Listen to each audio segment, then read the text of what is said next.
Hello everyone, good evening. I'm Professor McCoy, welcome back to Greedfall II. Good evening. Sorry I'm a little, I was halfway here this week. We are partially just because we were between games. It's not a little bit, there we go.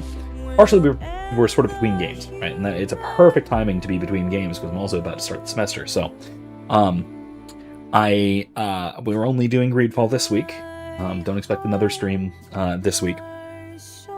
I am, however, looking to switch around the days that I'm streaming starting next week to accommodate my class schedule. So it's probably... I'm going to try out Tuesday, Friday. Okay? That's going to be my attempt for now. I'm going to be doing Greedfall on Tuesday, so that's going to switch. If anyone has a problem with that, yell at me about it. I'm open to suggestions, but for now, I'm going to be doing Tuesdays Greedfall, and then Friday, or at least most Fridays, I'm going to be doing something else.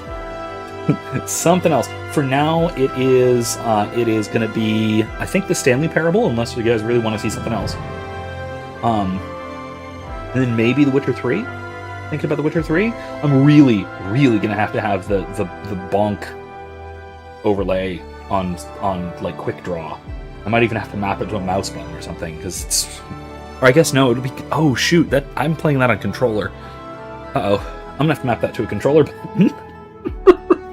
Oh no. I will say though, I have my custom controller here, and I've got extra buttons I don't use. These L and R4 buttons. So maybe I'll have to map those to to putting up the bonk overlay for when surprise nudity shows up, and if we do wind up playing The Witcher 3. Anyway, that's a thought. That's something. Or maybe I'll just play something that's more civilized. I don't know. We'll see. Anyway. There's some thoughts. There's some things that are hopefully coming up. That'll be that's looking like it'll be our Friday streams though. So Greedfall, we are going to be continuing this game Tuesdays, starting next week. At least until and unless I decide that something else works better. All right, let's get into it. Yeah. Oh, hello, Imson. How you doing? Good evening. The continuing adventures of Professor McCoy. Yep. Yep. Yeah. I've been fiddling around with syllabi this week, which is part of why I was not here on Tuesday. Yeah. It's a long story, if you guys are interested in such a thing, but short version is, since the last time I taught this class, which is essentially philosophy of religion, it's gotten an official name change, it's gotten a change of department, it's gotten a change of its place in the Gen Ed core curriculum, and it's gotten a change in the reading list, significant change in the reading list, and somewhat of a change in the sort of fundamental design philosophy, although it winds up having what kind of looks like the same structure and the same design philosophy, but it's had a different basis to it. So it's changed a lot. So I had to work around a lot of things to get it working properly. Anyway, so next thing we're doing today on stream, we're going to be talking to Alvida. We're going to be doing her companion quest. And then we're going to be doing whatever other companion quests we can find. Let's see. Not that one. Yeah, this one, certainly. These two, I think, are in Olima. So we're going to do hers. We're going to do Alvida's quest. Then we're going to continue this main quest for a little bit, at least until we've wrapped things up in Paren. Then we're going to go to Olima and see what we have to do there. I'm going to do... this for Nilan. We're going to do this for Safia, I guess. I guess I will. But there's that. Yeah, Grace, it is nice. I've had a little bit off from teaching, and it's good to be coming back to it. I anticipate the great joys and sufferings, let's say. So okay. I acknowledge that things have gotten worse. recently, mostly having to do with the use and abuse of AI. I fully acknowledge that's going on. However, I think I'm ready for it for two reasons. One, I have my F stamp armed and ready. I have no problem just absolutely throwing out failures, especially early to wake students up to reality. And even beyond failures, I'm planning on being harsh with grading, especially with things that sort of come off like AI, even if they're not. Because that is also a problem, right? Even if a student did not use ChatGPT to generate an answer to a discussion board post, which is... I hate that has to be a thing. But even if they didn't do that, a lot of them are thinking in terms given to them by AI. Right? And so even if it's clearly not AI generated or it's indeterminate, I have no problem marking off significantly if it reads like AI because they write like AI. You know, makes sense? This is something that I've talked with other professors about as well, and it's problems that I was even starting to encounter as far back as like 3 years ago. I was starting to see this sort of thing. But even still, more recently, apparently it's gotten even worse, which I believe 100%. In any case, I'm also thoroughly prepared for the standard isn't the term, the expected inverse bell curve, which I often find at St. Leo in particular. I know this isn't unique to this particular university, but it is kind of unique to the, I guess, small private school that St. Leo is like. And by that I mean, essentially, I've talked about this before pretty extensively, but it's been a while, so I'll bring it up again. Ordinarily, you would expect a normal distribution curve, right? Or something like it for students. So you've got a lot in the middle at C range, or because of grade inflation, maybe at B range. You've got very few people up at the top end of like A's and A pluses, and very few people down at the bottom failing. Most people kind of glom around to the middle, which is either a C like it's supposed to be, or like a B because of grade inflation. Which to be fair, I do that too. I'm not a very harsh grader under ordinary circumstances, so. Sorry. St. Leo is weird, contrary to my other experiences. And this has only been exacerbated dramatically since COVID, because the normal distribution curve, like the bell curve, is inverted. And so it's almost a U shape, where we have a lot of students who are just absolutely, utterly failing, who barely turn anything in, and what they do turn in is atrocious. And then a lot of students on the far end of things who barely miss any points because they do excellent work because they're actually dedicated. And almost no one in the middle. You have almost nobody who's just skating by. You have people who are self-motivated, fundamentally interested in what's going on in the course. They're there to learn. And then you have the people who have no idea what they're doing, don't want to be here, their parents are paying for it, and they are desperate to get anything other than an F so that they can stay in their athletic scholarship or whatever.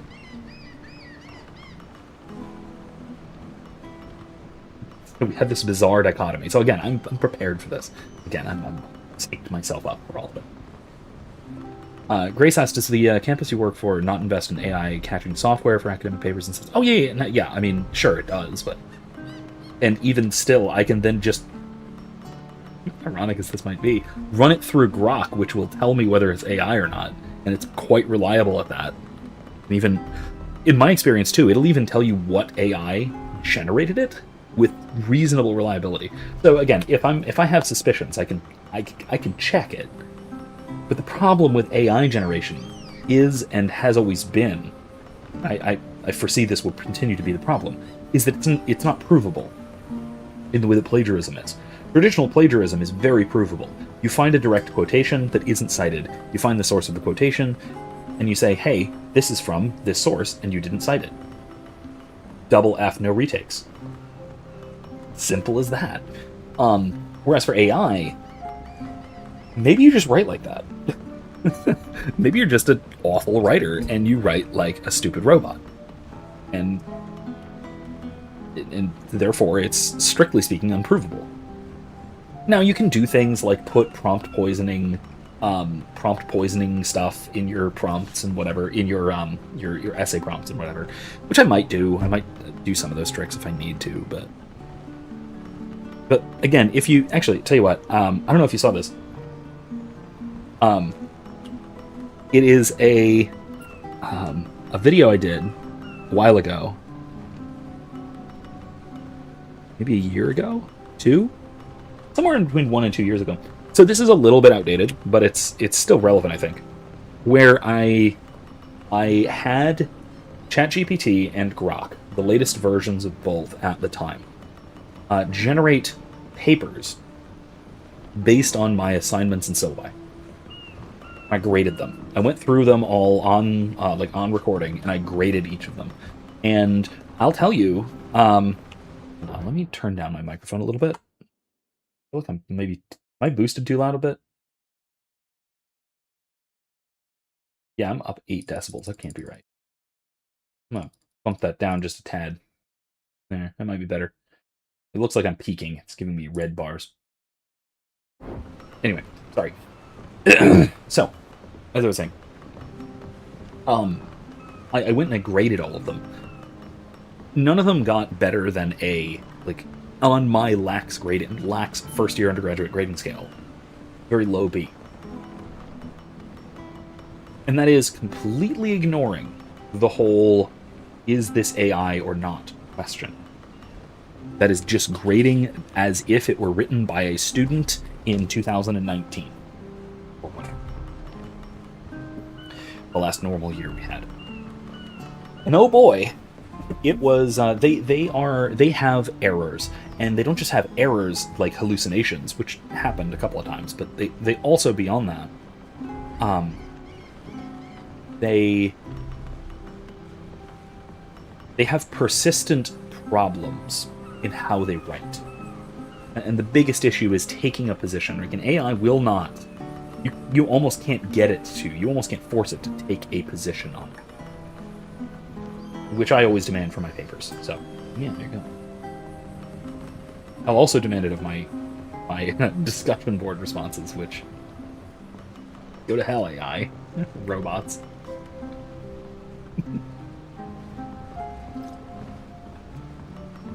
It says I got very lucky with the final paper I wrote in my final semester before I dropped down in 2020, which I guess was so compelling in my argument in favor of the piece I was using as the basis of my concept that it brought me up from failing the class like a C. Very good. That is the part of the point of big assignments. I'm also, as much as I hate doing this, I'm doing an in-class final. I really hate doing these, but I'm doing an in-class final. I can't believe my father sent someone to keep an eye on me and protect me. Oh, does he really believe me to be so defenseless? Anyway, forgive my bad temper. Did you want to talk about something? No, you just looked like you wanted to talk. I won't bother you any longer. Thanks for sharing. Don't worry. It's always a pleasure talking to you. Let's go ashore, shall we? Alright, we will bring Alvida, we will bring Ludwig and Sybil. And I, if you recall, have completely respect to mage. I'm a mage, so that's cool. Wait, what do you mean, what's the other option? Oh, not having a final. Like, I very often just don't have a final exam. I use either a term paper or a project that is turned in like offline, that kind of thing. Or I just don't have an exam. It is just the papers that the students write, that sort of thing. So I don't like having one big cumulative exam at the end, but in an effort to combat AI in every way possible, I'm kind of gonna do it. Although, I don't know. Okay, I have done as a final project before, and this is actually something that is not AI proof, but is at least AI resistant. So I could maybe use it again. An interview. I have done a recorded... I've had the students do a recorded interview about one of the topics of the class, or some of the topics of the class, with a religious expert. So this was for a philosophy of religion class. So this is some kind of religious authority figure, whether that is a priest, a priest, rabbi, theologian, pastor, monk, because there's a monastery on our campus, so that helps.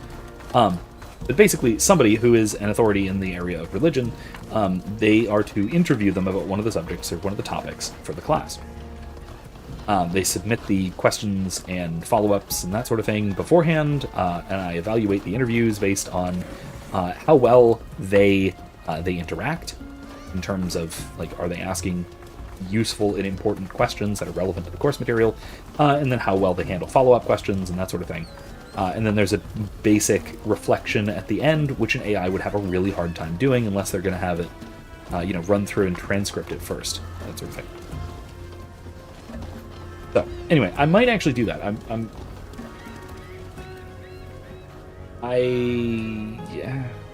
Not this. I don't think this semester. I'm going to stick to the sort of updated new syllabus thing. Else? Yeah, we can ask you this. Is there a way to do a paper and an exam as well? Yeah, there's both. In my current syllabus, which is sort of given to me from... I am keeping the new master syllabus more or less intact. I'm not doing a lot of changes to it this semester. If I wind up teaching this class again, I'll probably gradually adapt it a little bit here and there. But currently, there is a term paper and there is a final exam. The term paper is due before the final, so I have time to grade it. Then the final is kind of covering everything.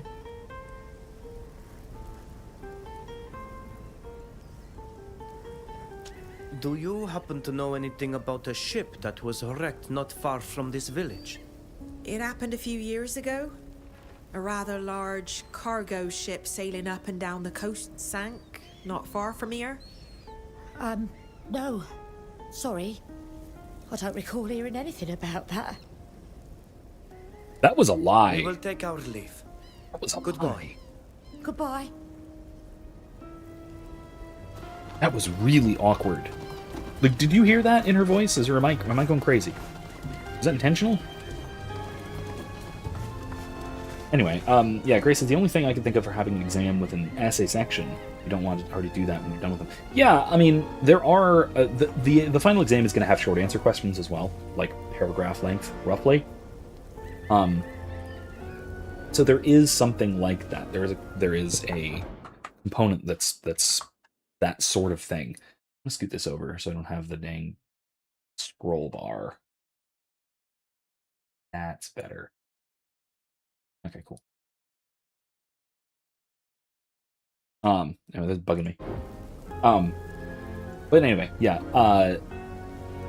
Short answer questions are kind of how you do that. The problem with it is that essay writing, actual essay writing, is its own particular academic skill set that is not covered by even an extended in-class paper, because so much of it is research-based, and you can't do that in class, despite what certain standardized tests would have you think. Like, I know, fine, whatever, there was the document-based questions in certain AP exams and things like that, advanced placement exam. But, like, that's not the same as a research paper. It's not the same as finding the information that you need, finding the sources that you need with that information, and compiling it into something. That's a fundamentally different kind of thing. And that is a skill that anyone going into any kind of academia needs to have. And does not need an AI doing for them, which is the thing. That's the trouble. That said, an AI helping with that sort of thing, that can help. That can be useful, honestly. I haven't done much with it, honestly. I haven't used an AI for a lot of research, like hardcore academic research, but maybe that's just because I'm used to doing it the old-fashioned way. But Side note: this, by the way, that I'm drinking, one of my current beverages, is a hibiscus tea. It's essentially an aqua fresca, like a Jamaican aqua fresca. If you're familiar, Imp you might be. That was racist. But you might be, I don't know. Even just generally being in SoCal, you probably understand that sort of thing. But it's quite good. I'm really starting to like it. I'll basically just kind of have a pitcher of the stuff, just, with hibiscus flower steeping in it. Add some simple syrup to final mix. Very good. Extremely cost effective as well. It's a very cheap kind of drink to drink. Anyway, Grace said she had a critical thinking 101 class first year. Part of our exam was an essay question. But see, we have classes in class that papers are expected here to teach basic paper writing, like not how to plagiarize and format and all that. Wait, so you have classes that are for teaching basic paper writing, or your classes in general teach basic paper writing? Because in my experience, it winds up being both, and because it winds up being both, it also kind of winds up being neither in a lot of cases. At least in the universities that I've taught at, been to, and have friends and colleagues who've taught at and been to. Like, for example, I wind up teaching paper writing, or at least how to write a proper thesis, in almost all of my classes, even the ones that have nothing to do with that, and are relatively higher level classes that aren't supposed to be teaching that. Like, students are already supposed to have a good idea of how to do that. Like, quite frankly, students are supposed to know how to write a paper before they graduate high school. Like, by the time they get to me, I shouldn't have to teach them how to do this, but I far too often do. Oh, you love hibiscus tea. Good. Very good. You have access to Arcade, Middle Eastern version, which is water, hibiscus, sugar, and cinnamon. Cinnamon.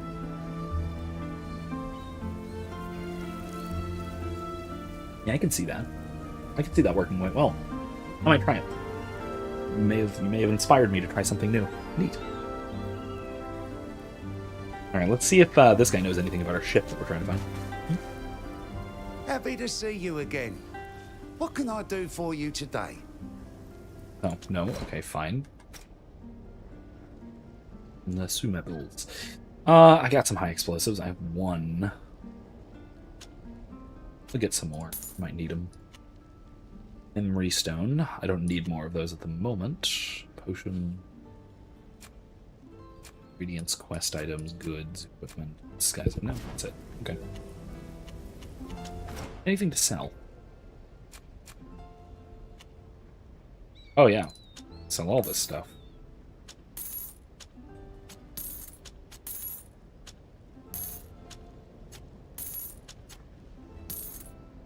Need rope. Always have rope.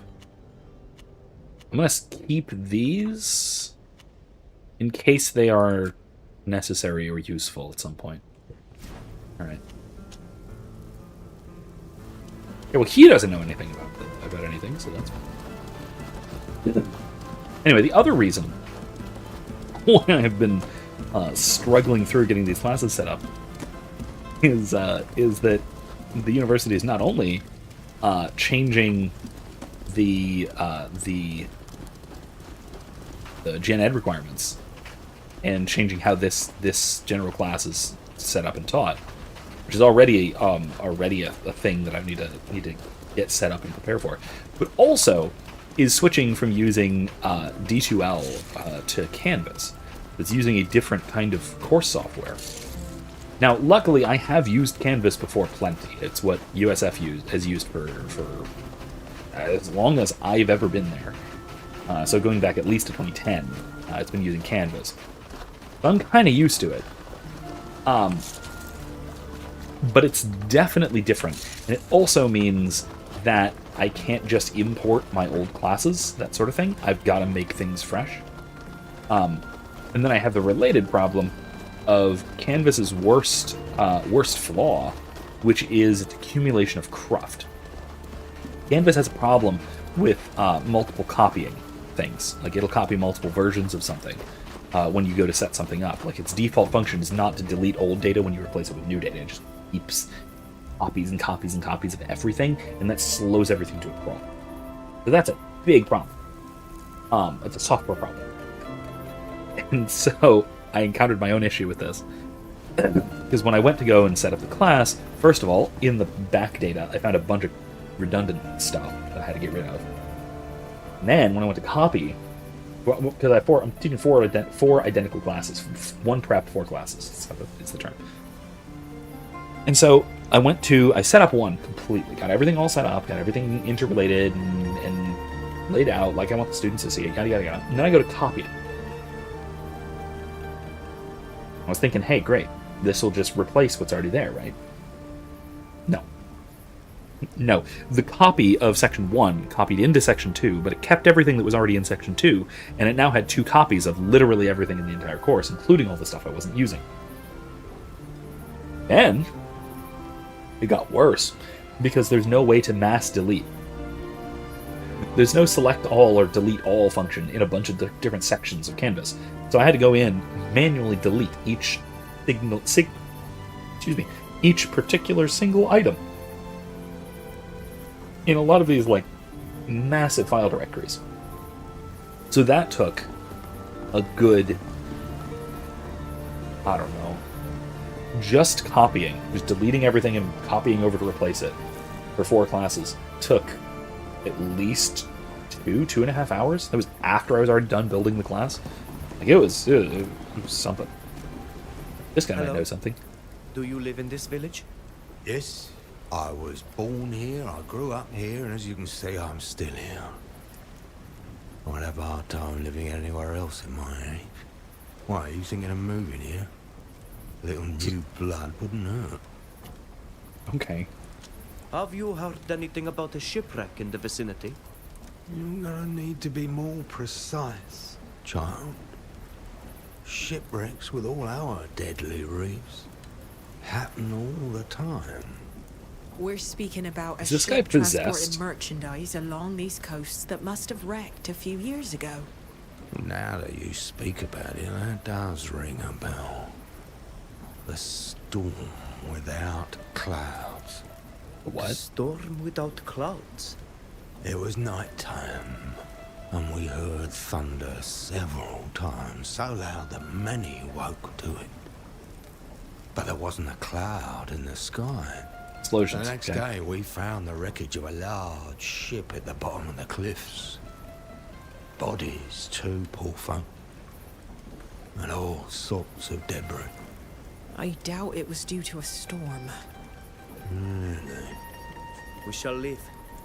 Have a nice day. Have a nice day. Nice night, I suppose. It's dark out to be fishing, but whatever. Different things bite at night, so I'm sure he's catching something.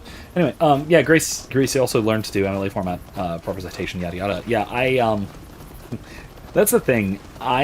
Because I generally teach gen ed classes, I don't insist on a particular citation format.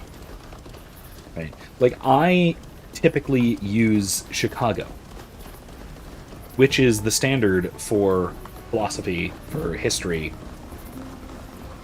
which are the 2 major fields that I've studied so far. Actually, I'm curious. I don't know this. Maybe I should. I don't know what the standard citation format is for theology. I would assume that it's also Chicago, but it might not be. It might be APA.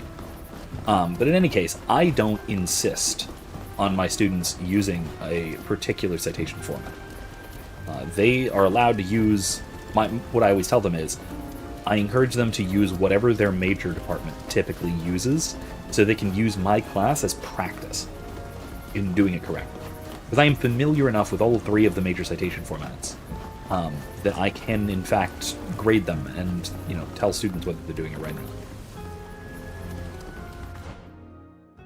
There, huh? Okay.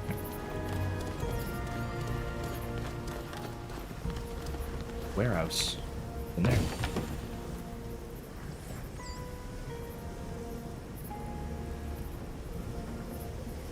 What's that? Imperial Cape. Take everything. It's purple. Of course it's purple. Imperial, why wouldn't it be? Yeah, wrong way. I mean, yeah, feel free to Google, but I will say as well, I've mentioned this? I don't know if I've mentioned it on stream, though. I am also picking up not exactly where I left off, but somewhere related to where I left off with my PhD program finally, and switching to a doctorate in theology rather than... Oh, hello. Grab things. Kill them. Doctorate in theology rather than philosophy as a terminal degree. Wait, why can't I use these? Oh, these don't... I can't initiate with those, can I? Interesting.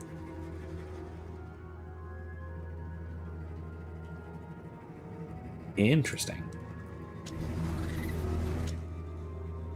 Sybil can. She can initiate though, right? No, not move.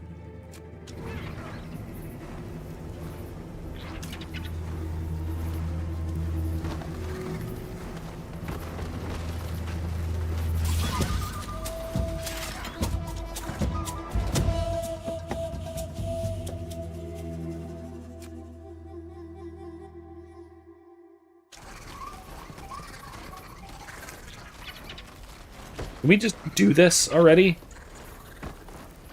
Why can't I initiate combat?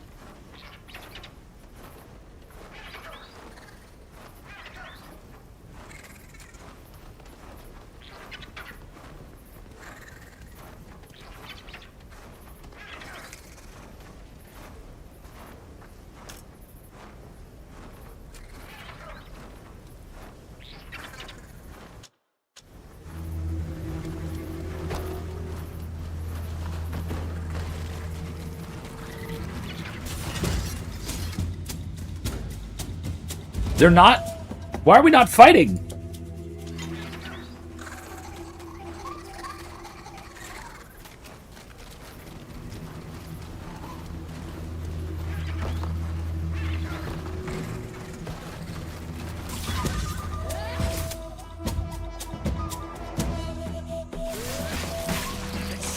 Oh, I can't go back up there.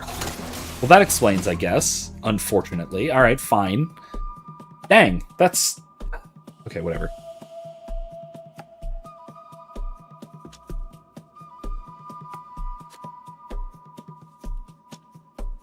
Stone skin them. Sybil, I want you to shoot that one. Throw a knife at it, too.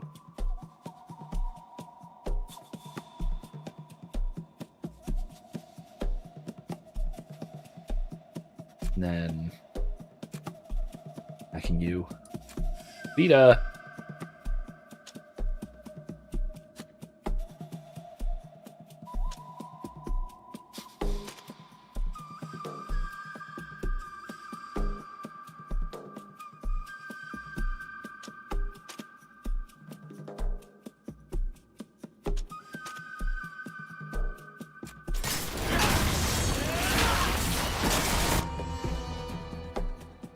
Alright, how do I knock this guy away?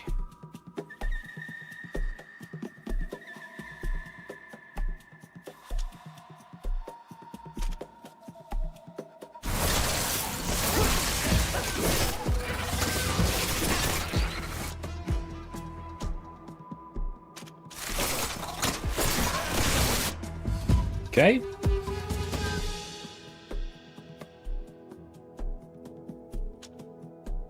I wonder what Possess does. I'm curious. Do something to that.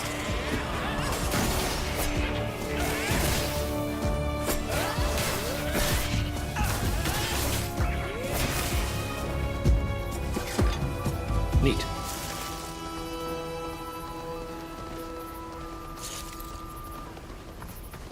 I've got to work on how this magic system is actually working correctly. Hi, Baze. How you doing? Good evening. Got new knives. Some junk. Nice. Alright. Theology prefers Chicago. Turabian. I've heard of it, but I've never actually used it. Interesting. Okay. I kind of figured it was Chicago or some variant on it. That tracks. Again, with its close connection to philosophy, I'm not at all surprised. I would religious studies is kind of torn, at least in my experience, which is a little bit limited, but from what I know, it's kind of torn. Some religious studies departments and scholars specifically, some will use Chicago and others will use APA. Impossible to know what was in it. And I think it really depends on whether they lean more towards the theology end of religious studies, and so would use Chicago, or if they lean more towards the sociology end of religious studies, and so they would use APA.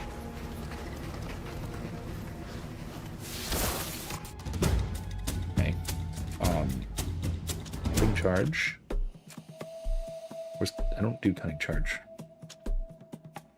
Wait, where's my teleports behind you? Ooh, there you go. Violent charge. That will do. And then...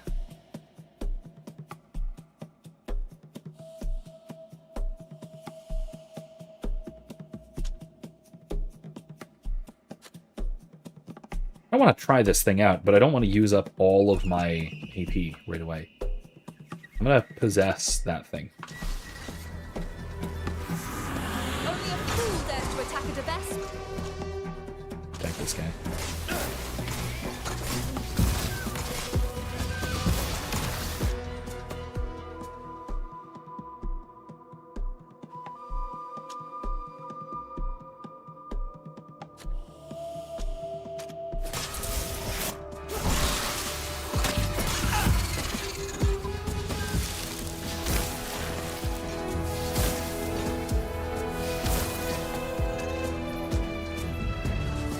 Oh, never mind, okay.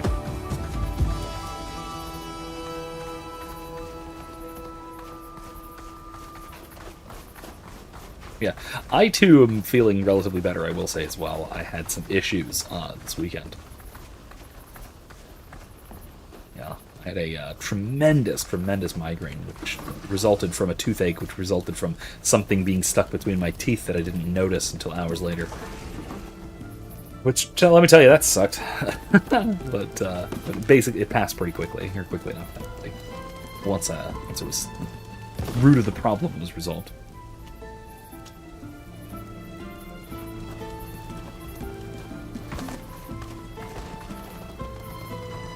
Peugeot's about to drop The Valiant Little Tailor. Been waiting about 4 years for this particular adaptation. Excited. Interesting. It's not one of those fairy tales I'm all that familiar with, except from the Mickey Mouse version, which is not exactly, I don't know, authentic, I guess you say.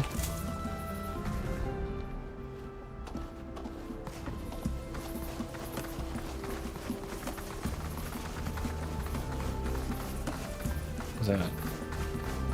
Musical sting, spookiness. Anyway, let's keep looking, shall we? He says, most classes I did with MLA format, I learned how to do in grade 12. There were a few that were supposed to be Chicago, but depending on the professor I had, I could get an allowance to do MLA. Yeah, I mean, in my experience, from what I know of other departments, the most commonly used is APA. All of the hard sciences use APA. Most of the social sciences use APA. MLA is pretty much just English and a couple of other really minor fields that are arts adjacent. Chicago is your, I guess you'd call it old school liberal arts or proper humanities or something like that. APA though is again, from what I know, by far the most common. It looks like a cloth from a banner or a torn flag. It does. Those are the colors of the Alliance. This ship must have belonged to them. This ship must have contained something extremely So you sunk precious to have a merited Bridge Alliance ship. such an That's fine. attack. No problem at all. I would have liked to have found a clue telling us what it could be. Seeing how close the village is, it is very likely that these charming inhabitants might have played the role of vultures. You are right. It's quite common to recover gifts from the sea. We should go and Gifts talk from to the them. sea! Yeah, okay. A really morbid description. Phrasing.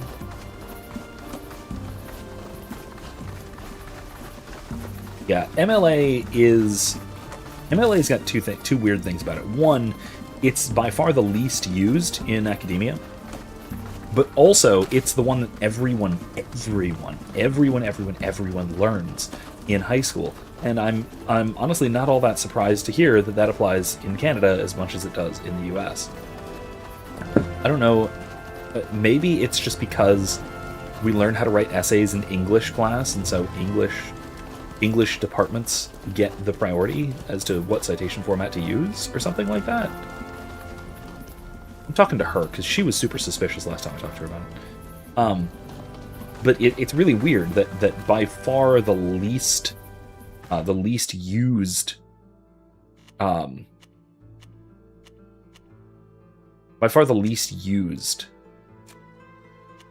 citation format is the one that everybody learns, without exception, without fail, in high school.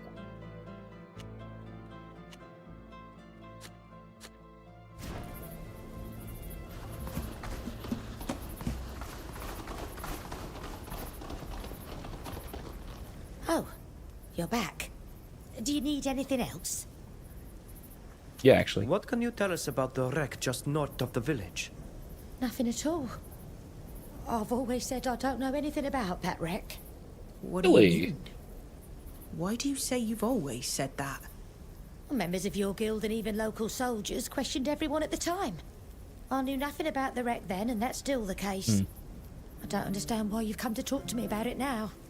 My reasons for being interested in that ship are strictly personal. You have nothing to fear. I find it odd that the Nauts were interested in this ship when it wasn't one of ours. What did they want? I don't know. They didn't say. I had the impression that they weren't investigating the incident, but that they were looking for something. Interesting. I don't think they found it. For a cargo ship, it wasn't carrying much, and we found almost nothing on the beach. We will take our leave. Goodbye. Goodbye. Was it carrying a Nadaig? My sincerest suspicions suggest, you'll pardon the alliteration, that it may have been carrying a Nadaig, Guardian, from Tier 4D. You again? What else do you want? What do you know about the wreck that's north of the village? Not much. It's been there for a long time. Back then, a lot of soldiers, even some Nauts, came poking around. Poking around? What do you mean?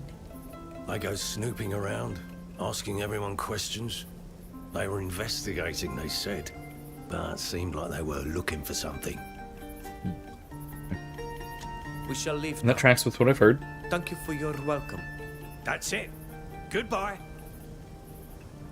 That's it, eh? Okay. I want to talk to the guy on the dock again. He was very useful last time. But he's not there. Oh yeah, he is. There he is. Let's see what he has to say this time, eh? Gersel! You're back? Oh, still not interested in our beautiful shores? I mean, I like it, but still. We went and saw the wreckage at the bottom of the cliffs, and it seems like it was pillaged. Oh, soldiers and Nauts came around back then. They searched everywhere and took the bodies too. They couldn't leave them there.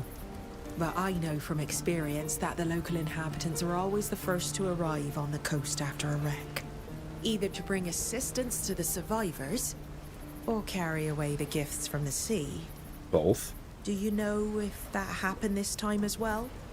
I went to see if there were survivors, of course, and I didn't find any. As for the merchandise, the ship must have been empty. I took some wood for the fireplace, but that's all. We shall leave. Have a nice day. Have a nice day. Yeah, it is sounding more and more like they had a Guardian on there. No survivors, no cargo. Put those things together and you get some really interesting possibilities. Especially given that it was a Bridge Alliance ship.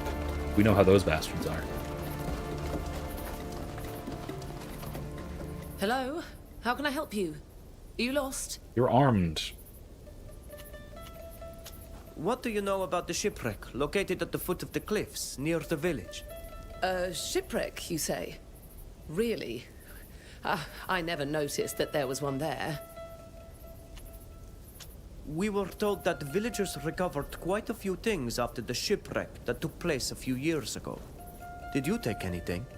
That must have taken place before I settled here. I never heard anyone speak of a shipwreck. Really? So to be sure, I didn't take anything from it. I don't believe you. Grace says, I did go to a liberal arts program heavy school, to cultural studies. So depending on professors, you got your whole time in the program, you could have professors who preferred MLA to the ones others. It's still weird that humanities professors, or liberal arts professors even, would prefer MLA. That is odd. Good boy. This woman is too nervous. And her answers made no sense.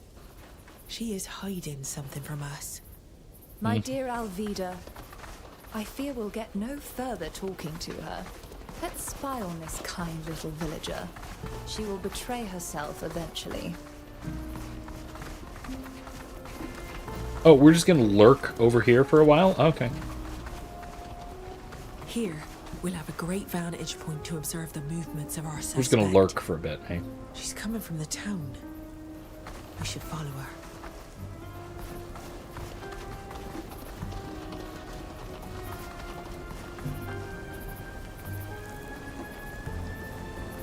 She's going to talk to the Bridge Alliance people?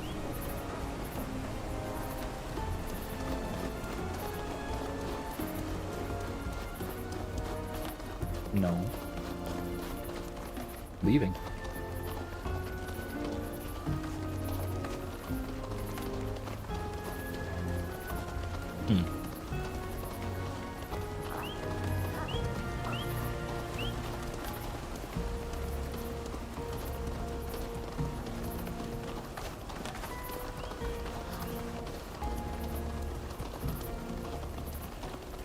It does seem like it's a little bit odd that she leaves town alone, armed, immediately after she's confronted by a bunch of strangers about something that she obviously doesn't want to talk about.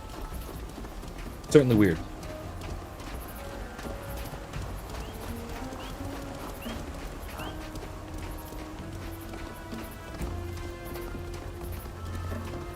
Right into the Astrian ruins, too.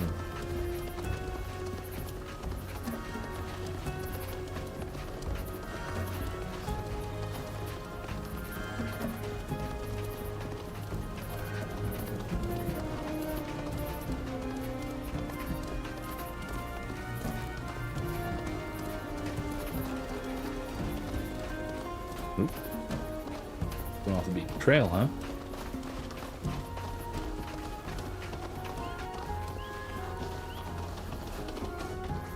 Well, well. I will say I also this wonder music what is reminding me cover of is a bit of holding. Stargate. You followed me. But who are you really? Are you one of the Naughts that attacked us? Or are you with the corrupted soldiers of the Alliance? Excuse me? Oh. We are neither one nor the other. Our friend Alvida is a Naut, but she was not involved in this attack. That is true, I assure you. We wish you no harm. Forgive me. Us? I was so afraid when you came to find me in the village. She was on the ship, wasn't And she? to see you here didn't make things easier. You seemed far too nervous, and your answers were not making any sense.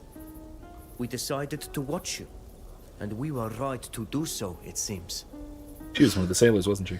I was on that ship. I was traveling with my husband. We were headed for the congregation. It was strange. There were armed men aboard. We were told they were there to protect a diplomat, but we never saw anyone. One night, we were attacked by a vessel flying Naught colors. Interesting. Our ship was sunk. Diplomat. I thought I was dead, but somehow I survived. My husband didn't have as much luck. Shortly after washing ashore, Naughts and soldiers came to interrogate everyone in the village. I had supposed they had come to finish their work, so I hid the documents I had collected after being washed ashore. I was hoping that they would be useful in bringing justice someday. But that was long ago. I lead a peaceful existence here now. And when you came asking questions, I thought it would be better to get rid of all of it once and for all. I am very sorry. We didn't want to frighten you. I have come here precisely with the goal of shedding light on what happened to your ship. I would like to know why Knots would have committed such an atrocity that goes against all the codes our guild defends. Please, take these documents. I have never even read them. Touching them even pains me. I hope they will help you understand. Thank you.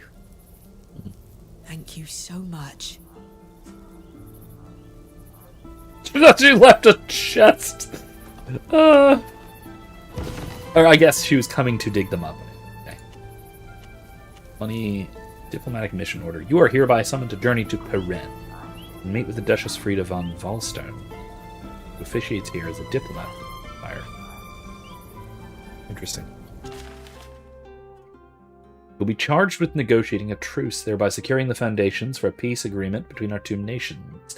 You'll be aware that there are many who oppose peace both within and outside the Alliance. Therefore, for the sake of your own safety and that of this agreement, you are urged to act with the utmost prudence and secrecy. Your counterpart in Perrin will do likewise. Okay, so... Ooh. Honestly, a little bit glad this got... put away. I don't know. The maybe that's just my hatred of the Bridge Alliance, but this is at least some faction of the Bridge Alliance suing for peace with the Dune Empire. Huh. Fascinating. I find this hard to believe. My father wouldn't order the destruction of a ship transporting a diplomat.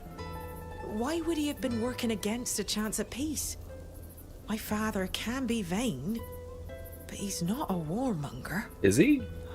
And to imagine that he brought my mother into this. Now I understand our despair.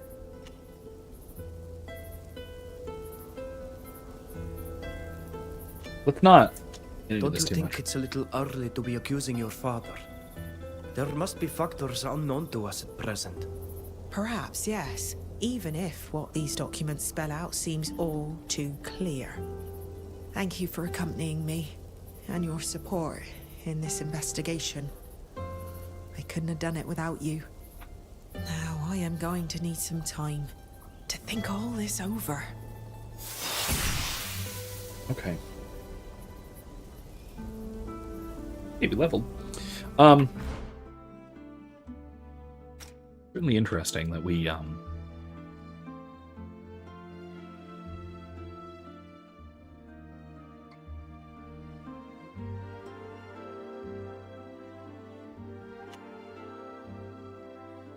Oh, I need to assign some of these skills, don't I?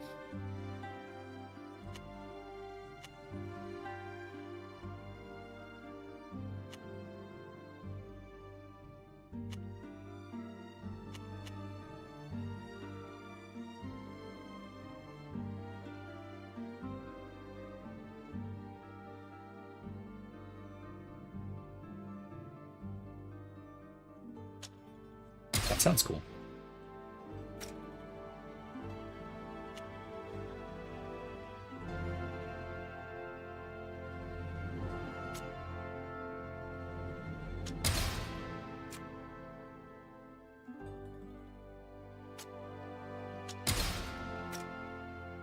See.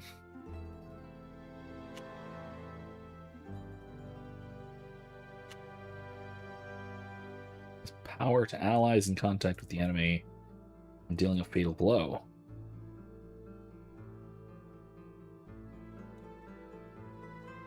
Huh. That's quite nice. What do we want? Hunter's Mark.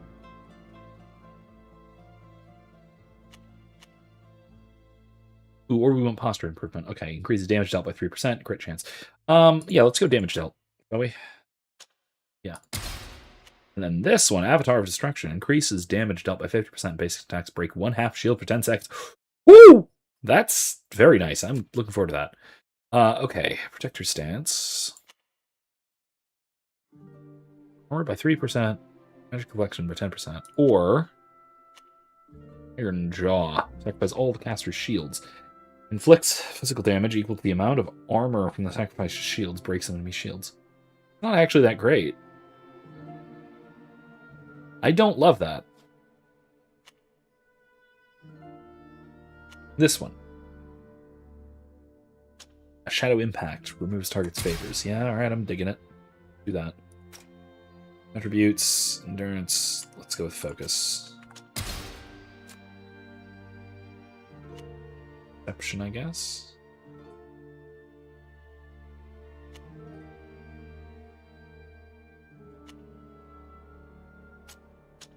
Strength up a little bit. Skills. What have we? Let's see. Posture improvement. Sibyl's Path. Wise Mark. Arrogant Blade. Enemies. And Mark. Why not? I don't use Arrogant Blade much, but that'll unlock these two.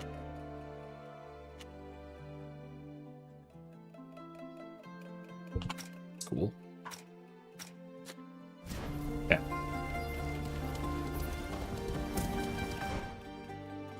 Alright, I guess we're going back to the Constancia, yeah? Much else to do in the area.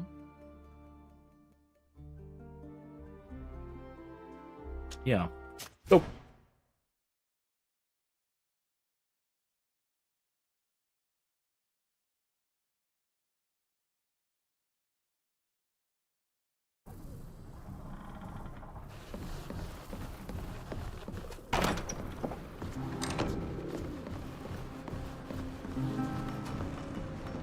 I'm sorry.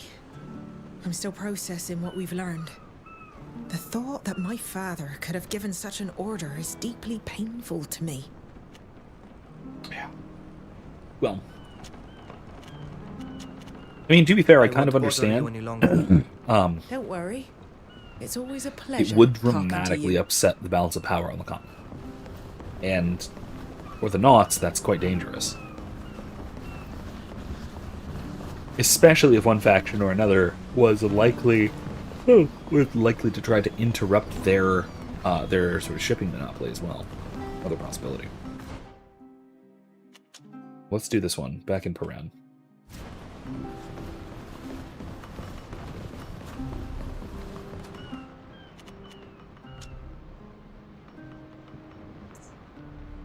Right here, eh? Imperial Embassy or in the River District? Yeah, let's go.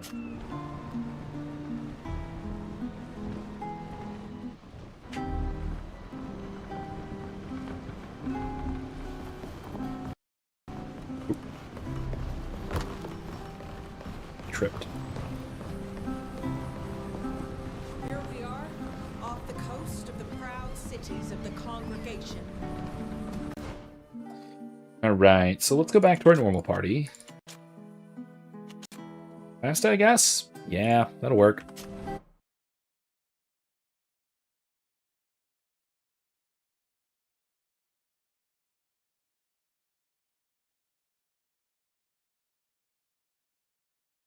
I hate Zahid and everything she stands for.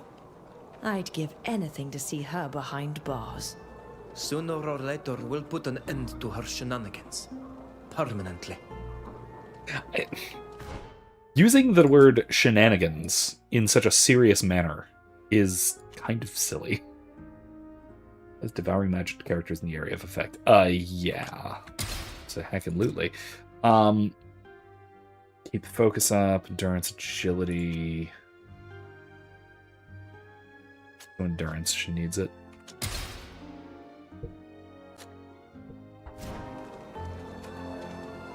Anything new to say? Do you need my help? No.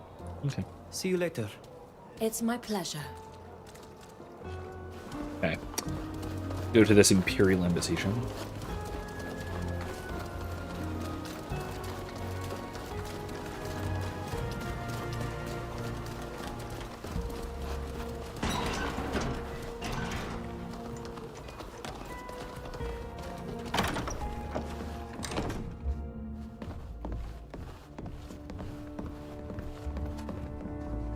You're back?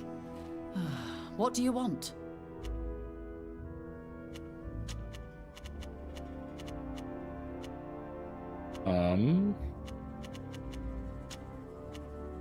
Were you able to present the evidence we gave you to the Prince de Vespe? What did he think? I have indeed informed him of what was going on. And I have also sent a message to the Emperor himself. He was very impressed by your courage and sends you his thanks for saving our nation from this devious attack. As for the Prince, he was extremely interested in the documents I showed him, especially those regarding Zahid. The Alliance ambassador has been summoned, and Zahid will no doubt be banished in the next few days. It's another blow for Gurnaz. I hope he won't soon forgive her her failure. I don't think you'll be seeing her anytime soon. The Prince has also We're on our way to assured me Alima. We'll that probably he run will into her. send scouts to the other ruins near the borders to make sure that nothing happens there. I've obviously told him about your pivotal role in this matter, for which he is grateful. All right. We shall leave now, Your Excellency. Goodbye. All right. This was the ambassador to whom the Bridge Alliance was sending that their diplomat. Then again, after all this mess, the chances of any kind of real negotiation going anywhere is basically zero. Which, to be fair, I mean that ultimately just means that Kurnaz, this General Kurnaz, has eliminated any real possibility of peace, which is, excuse me, all the worse.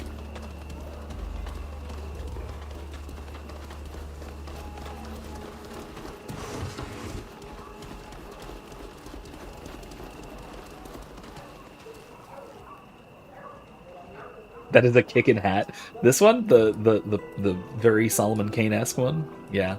I honestly look, all my dudes in my current party have pretty kickin' hats. I mean, except for Ludwig. I mean, his helmet's kind of nice, but like, look at that. That hers is my favorite. I think this one. I think this is my favorite of all of them. Hers is the same as Vreden's, but it's white. Man, it's that nice pilgrim hat thing. Anyway, yeah, I want one. Should I get one?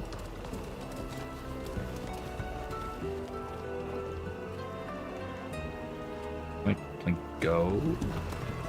Oh, yeah. There we go. Can I get one of those? Is it wrong for a Catholic to wear a hat like that? You know, with its association. It's association with various pilgrim type Puritan groups.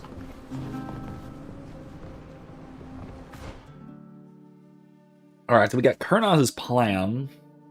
Once again in Olima. And then of course we have Nilan's quest, which is also in Olima, and I think Safia's is, but let's do Nilan. Let's do Nilan's quest, shall we? Either way, we're going to Olima next. Thank you for coming to see me, Vridenger. We need to talk about that merchant, Iqbal. I want to find the Black Algs. We need to make sure they're okay, or free them if they're still imprisoned. That woman is our only clue. Please help me find her and free our people. Alright, yeah, let's do it. Of course. I'll do everything I can to find them. The hardest part will be finding this woman, since this continent is so much vaster than our island. But there can't be that many women who buy and sell people in this land. I hope Companions not. born in this place might have an idea. Someone must know how to find her. You know how to speak to them. I beg you. Let's find her and save the Algs. We couldn't do anything to save Sheda. And I don't want any more of our people to die because we weren't able to do anything. I understand. Let's find her and the survivors of the Black Alg clan. Okay. See you later. Boy. Is Nilan not our character's brother? Did I misunderstand that fundamentally? Because I thought that he was a brother or at least a cousin or something like that.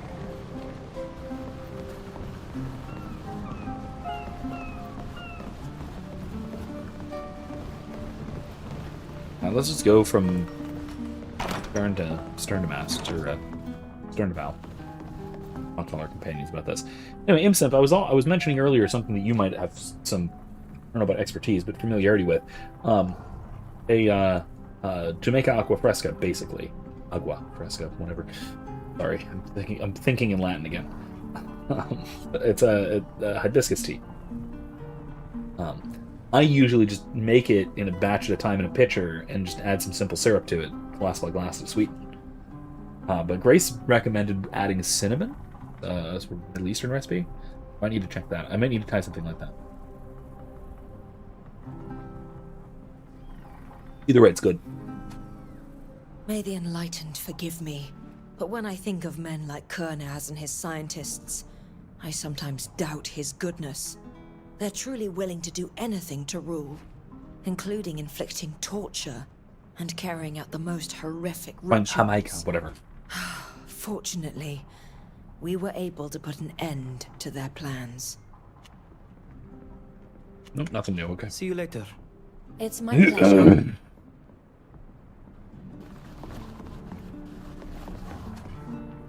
I know you already have a lot to do, but I would still...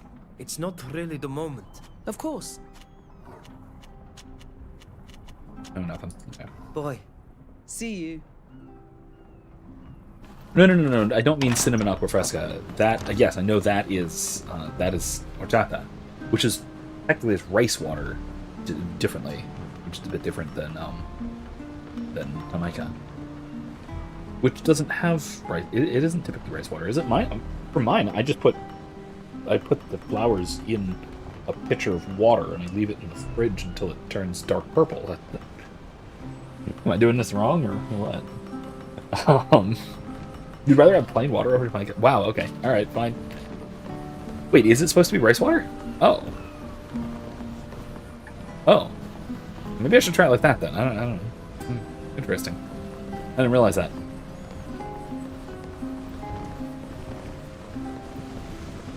Alright, so what about you? I can't believe that arrogant Kurnaz had the impudence to conduct his little experiments in High Prairie.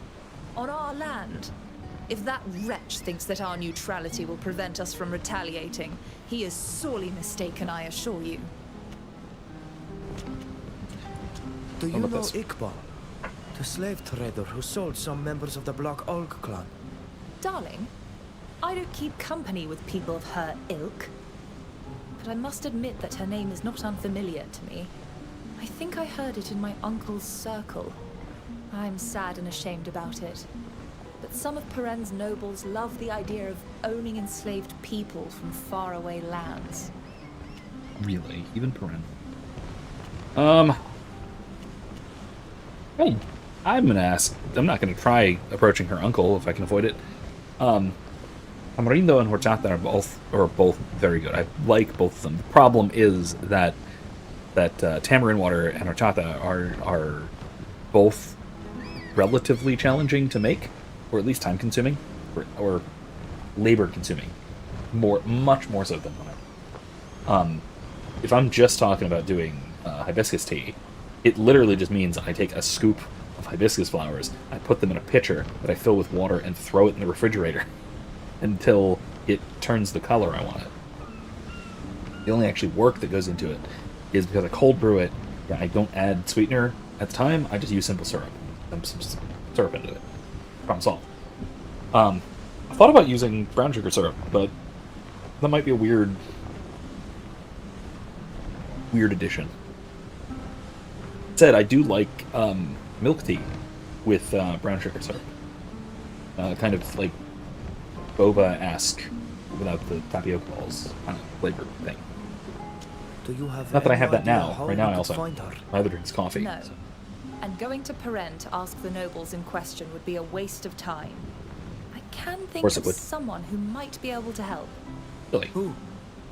Though I haven't met her myself, I've heard tell of a merchant who specializes in the sale of goods that are not entirely lawful.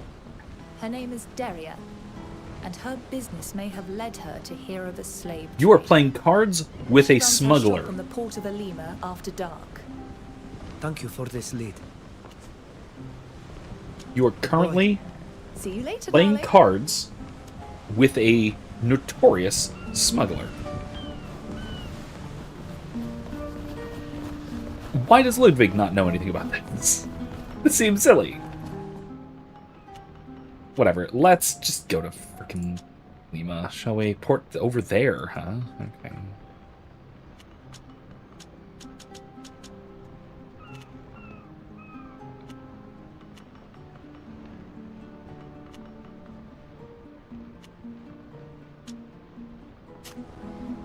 Okay, let's go.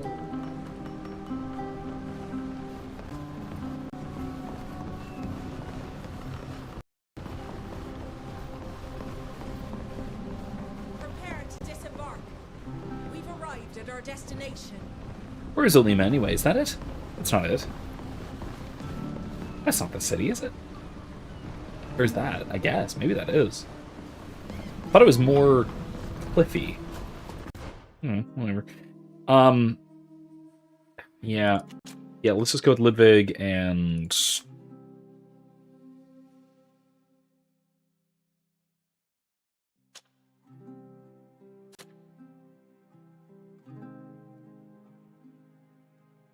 Yeah, let's stick with Sybil. Yeah, it's probably fine. Oh, it's nighttime.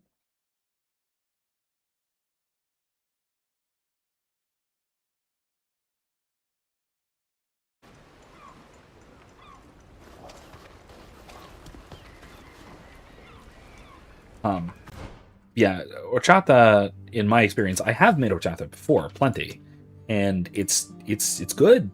I've made it, and it's been really good. However, I also do wait.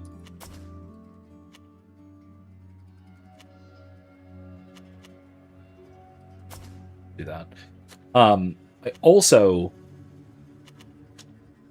Well, yeah, horchata is good. It's kind of a pain to make. Because you have to... I mean, if you're going to do it right... Should I give him this?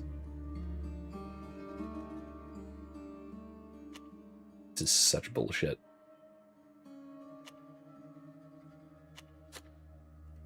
Actually, hold on. Maybe she'll wear this. Yeah. Yeah, that's better. And he can wear this one. Heavy armor. He needs medium. Which unfortunately means the swordsman's hood, which doesn't look good on him, but whatever. I just need to keep an eye out for better headgear for Nilon.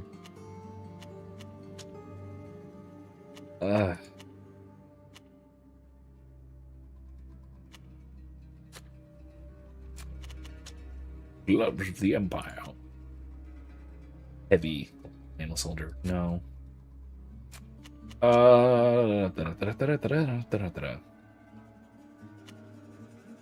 Brigandine? It's way worse. Why is that telling me it's better? Because of dodge chance? Seems silly.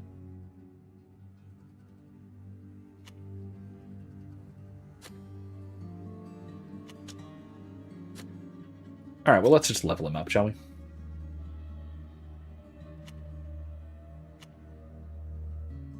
Yeah, let's do Rain of Arrows. That's cool. 4 AP, but whatever. Go.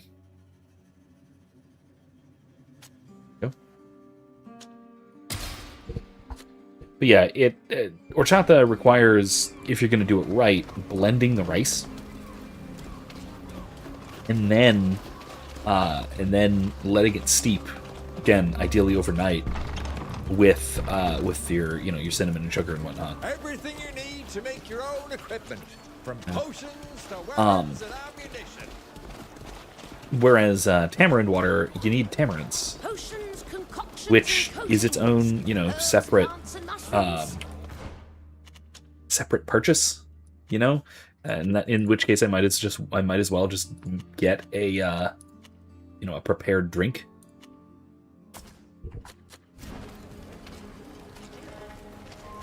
No. Yeah. For right now, it's hibiscus for me. Dig it.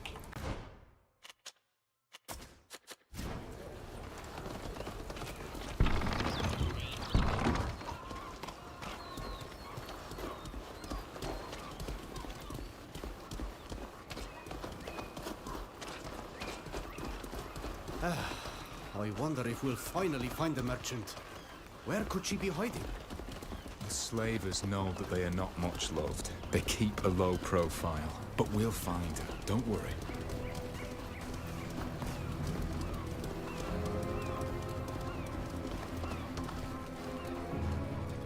The weather's nice today, isn't it? What's this? Public announcement. I'm looking for someone who can help me disguise myself as a doctor. At most importance, the service will be paid. I shall await you at the foot of the stairs on Cannon Square. Please don't make me lose my time. That's weird. Hello? Impersonate a doctor. Must this be so sketchy?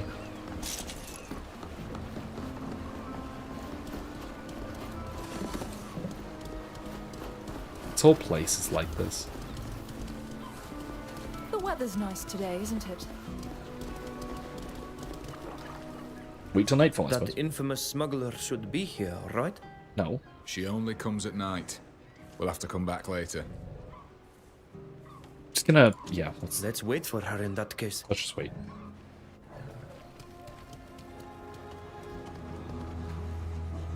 Who's this guy?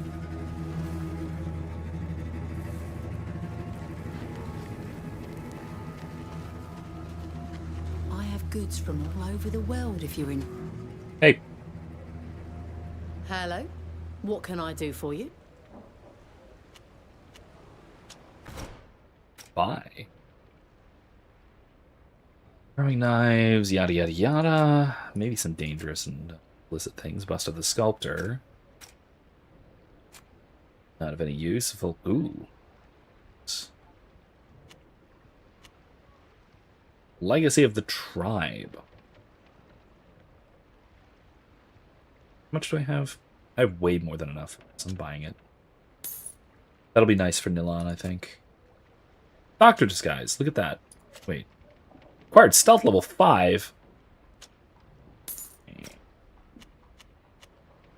Alright, whatever. I need to increase stealth anyway, so... We are looking for a woman. A slave trader named Iqbal. So she dabbles in the slave trade too. What scum.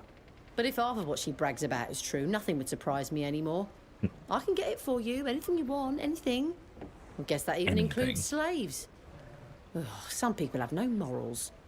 But may I ask why you've come to find me? I'm just an honest merchant.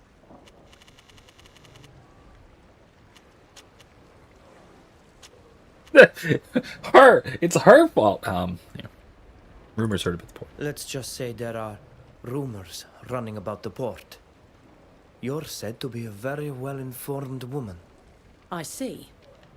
I'm going to have to give at least a few people a real ear-bashing if I understand correctly. I've got nothing against new customers, but I'd just as soon keep my business discreet. I do know where you Did just buy keep something. Iqbal.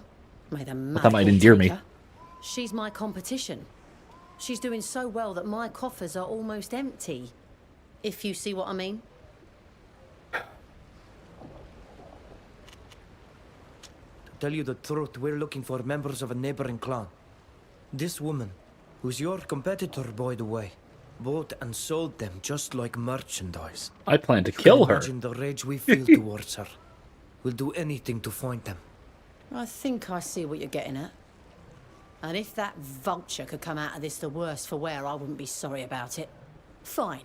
I'll give you a deal. Just this once. That goes without saying.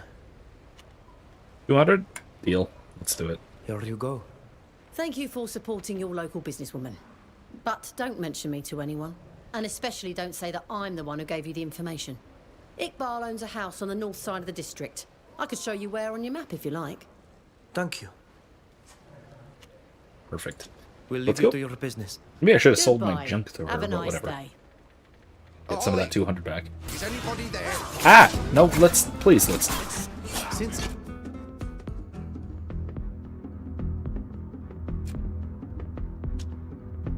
Knock this guy out. Poison him. She is terrified. Why are there knots here?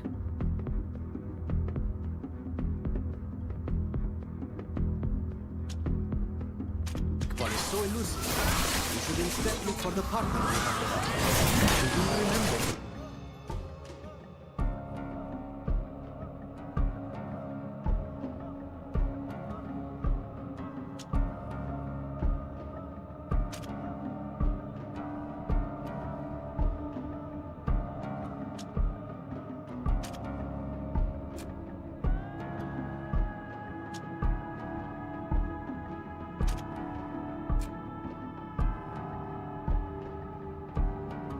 they said, you shouldn't trust them. It's usually you who trusts me most.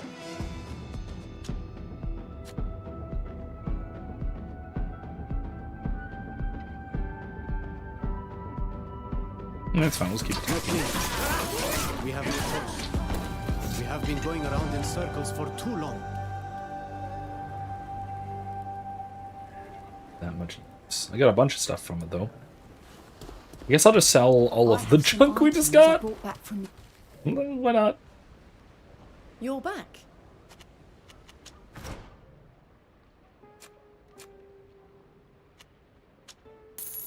Hey, I just got all this junk from your guards.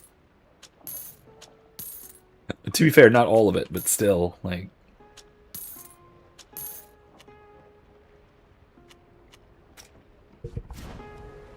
That'll do. We'll leave you to your business. Goodbye. Have a nice day. Alright, onward.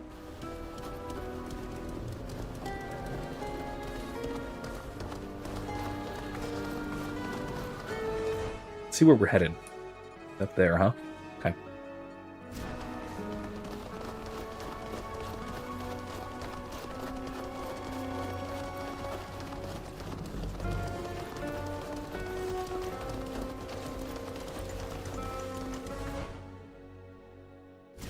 Think we can go through here, right?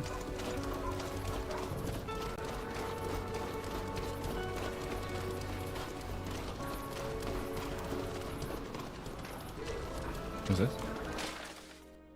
Oh, this person again. Cannon Square. Where's Cannon Square? Science District, Starry Palace. Go down here, right? Somewhere.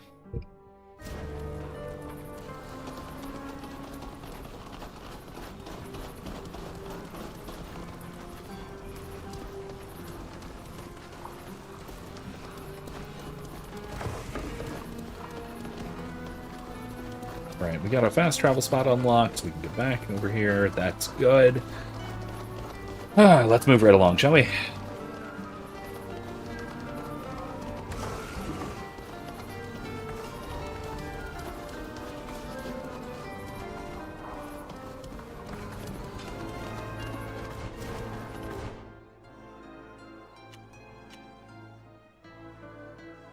Military zone. Okay. Interesting. Oh.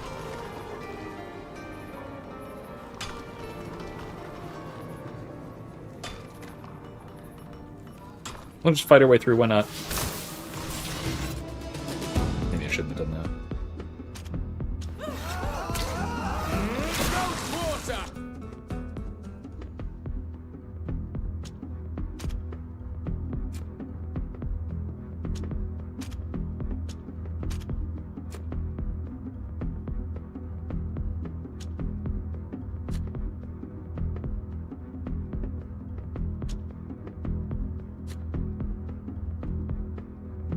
Oh, wait.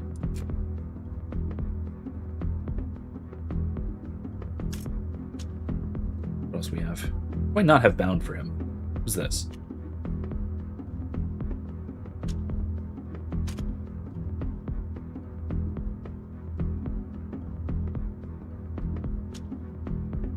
Violent charge that guy.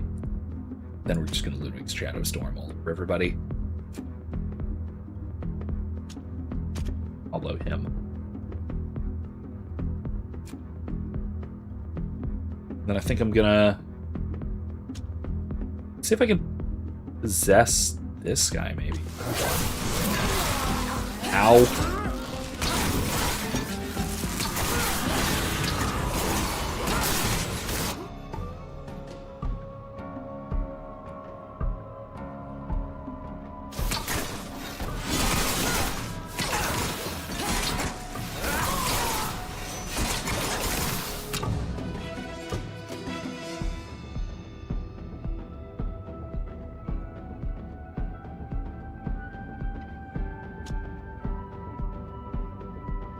Where are my other skills? I have other skills.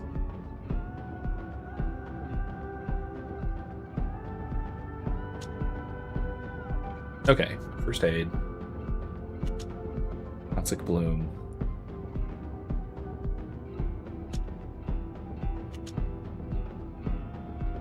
Which I'm already in. I don't actually need that cat. I don't need that bound there, but whatever.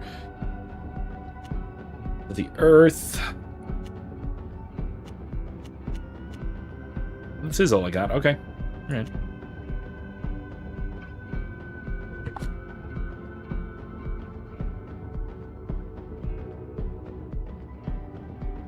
Nilon, since you've got more, how about just initiates healing yourself real quick? Finish that guy.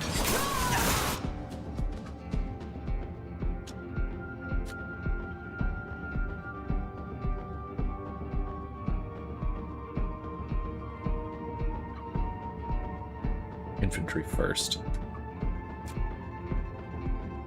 Likewise, tree, shoot him.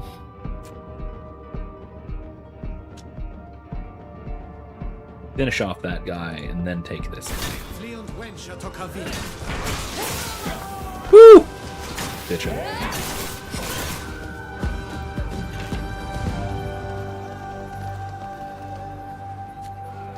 All right.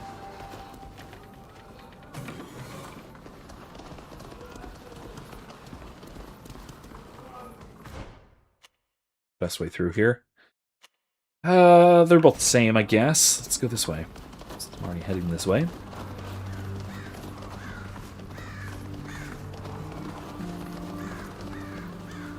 In here, ready.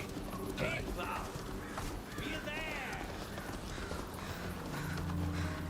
Hey, pal. It's the guard. I have to talk to you.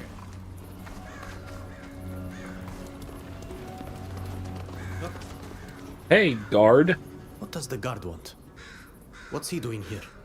I have no idea. Maybe he's here to She's arrest her and we obviously can not find at some information. But I can make out some slender footprints. Probably a woman's. We could follow them. Come on, Iqbal. Open up.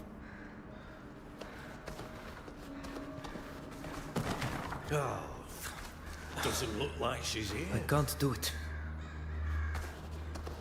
Okay.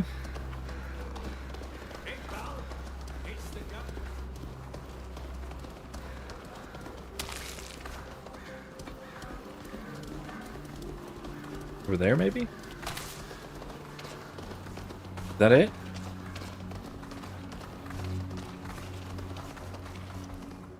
Hold on. Do I have any capes that help with survival? I don't. And it's very annoying, because even though Nilan helps my survival, this is not good enough. I can't do Good. it. Bet she's going in here, though. The tracks lead to the sewers. She must have heard the guard and sought refuge there. Let's go. Hopefully she's not far ahead. Go into the sewers. Down there? Wait. What do you mean, into the sewers?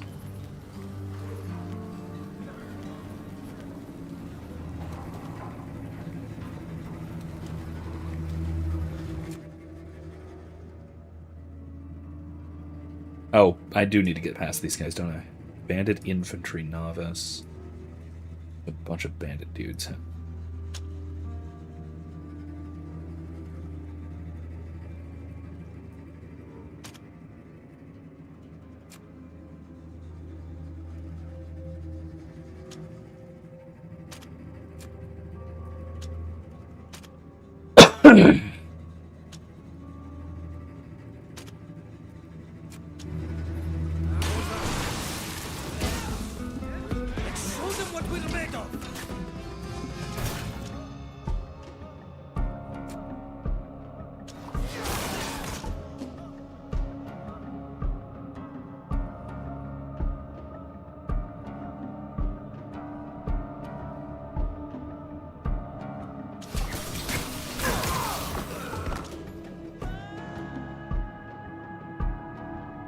I'm not going to use up the last of my AP on that. Everyone focus the archer.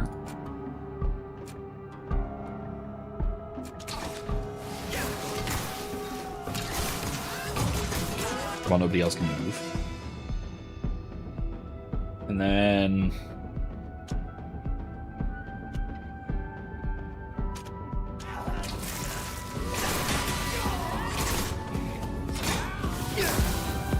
Excellent. That worked well.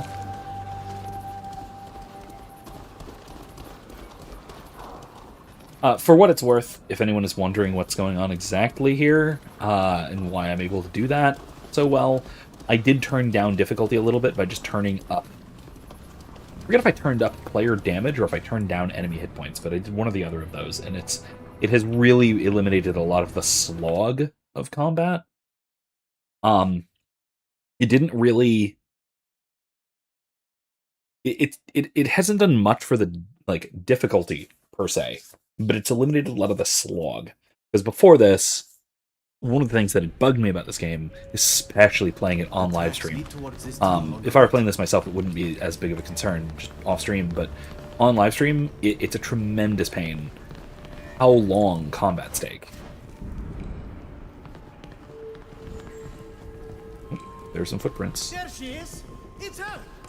Leave me alone! What do you want with me? She's certainly sprightly. We have to follow her quickly if we don't want her to escape. Hey.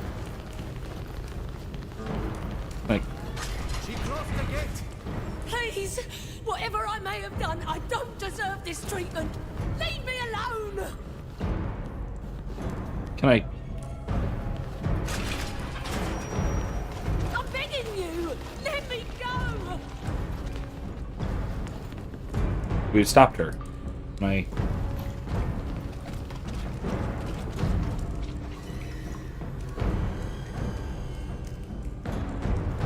Okay, what the hell?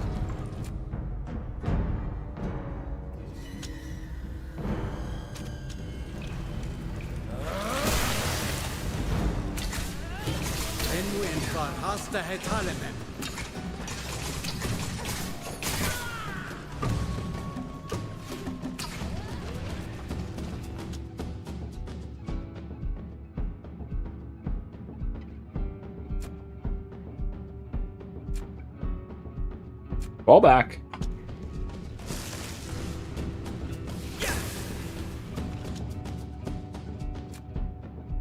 Fall back.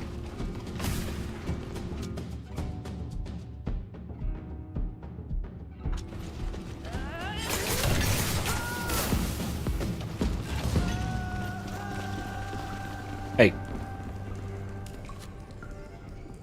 Did she just get caught on an environmental bit and now I can't talk to her? Am I soft locked?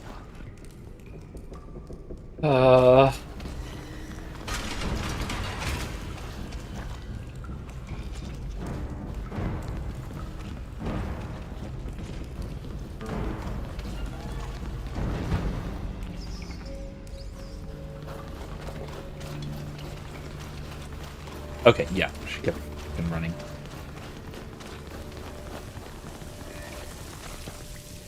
She's dead. We didn't manage to save her. Oh no. What are we going to do now? We should have been faster. I fucking hate Rescued her this. from the clutches of those beasts before they killed her. Don't lose hope, Nilan. It's not the Iqbal we're looking for. I've heard of this one. I recognize her now. She's a con artist, not a slave trader. On the one hand, I'm relieved. And on the other, it means we did all this for nothing. And that we're no closer to finding We had her completely surrounded. I'm sorry, Nilan. For like we 5 followed minutes. this lead in good faith. It seemed to be the best thing to do. I disagree. We could have done better. How do you... You wasted so much time on pointless discussions with people who see us as no more than animals, and who do nothing but lie to us. Calm down, Nilan. Losing your cool and bickering won't help us find the Black Orcs any faster. Maybe, but there is no way I'm going to just follow you around while you chat with everyone. Since Iqbal is nowhere to be found, let's find our associate. He's looking for her, just like we are. And he has the advantage of knowing her well. Fine. If you think it's the right thing to do. Alright, let's get out of here. Let's get out that of was here. That was I need such some fresh a air. gameplay defect in a scripted plot point. I hate when that sort of thing happens. And also I hate when the game can't roll with it, you know?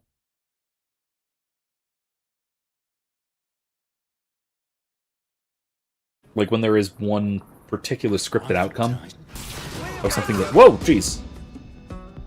Of something that at least seems as if it were a... let's do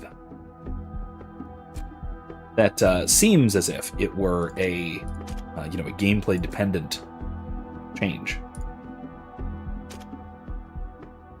Wait, no, wait, hold on. Let's not do that yet. Let's go right over here. Wait, no. Let's go, like, there. Then do it. And Sybil will do something similar. Arrogant Blade. That guy. Why not?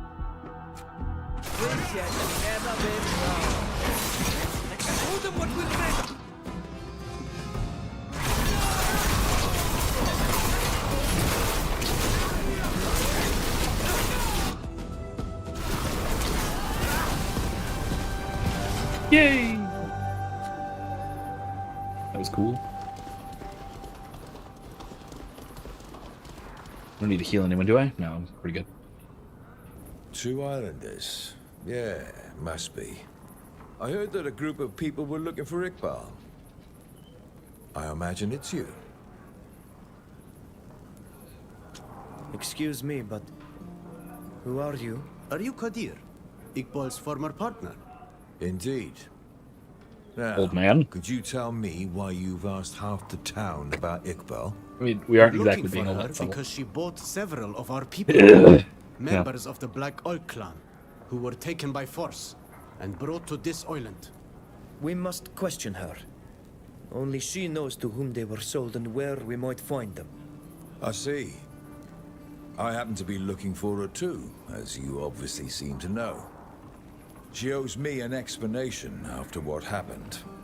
I Okay, what did considered happen? finding her and Wanna ambushing explain? her, because whenever I approach her, she flees. I know where she's going next. She has to go through the Esquiara region and take the road that passes over a bridge just outside the ruins. I'm going to blow up the bridge to block her escape. Then she'll have no other choice but to answer our questions. So, what do you say? Are you in? You seem to have everything worked out. Why ask us to help you? She has surrounded herself with guards who will not hesitate to kill me if I come alone. If we come out in force, she'll have to listen to us. Or she'll have her We can't guards fight to afford the to death while attack she her. flees. That can We happen. must glean information from her. Rest assured, it's just a matter of intimidating her and sobering up her guards. So, what do you say? Yeah, let's do it. Okay. We're in. I'm glad you accepted, Ridengar. This ambush is the best lead we've had so far. We're finally going to find out what she did with the Black Orcs. We agree to follow your plan. What should we do? Come to the rendezvous point with explosives. And for the rest, you can count on me. We'll find some. I'm going to set off to prepare our move. They've Don't got be some late. explosives. We'll be on time. Funny enough. At last a solid lead. A plan to find this woman. We can save the Black Arcs, Vridengar. Let's go. This man does seem to know her well. I knew from the start that this associate would be the best way to get to her. A word of caution, however. This man is as crooked as a dog's hind leg. Things could go very wrong. Thanks, Ludwig. You're suspicious? Very well. But it's not your people who are being kidnapped, sold, tortured, and threatened. Some of them are. We've wasted enough time family talking kind of already. was. Let's find the explosives he needs and go see him. I mean, Nilan wasn't there for that, but that is kind of a thing that happened to Ludwig's family. Which way are we going? Towards the science quarter. Sounds super gay.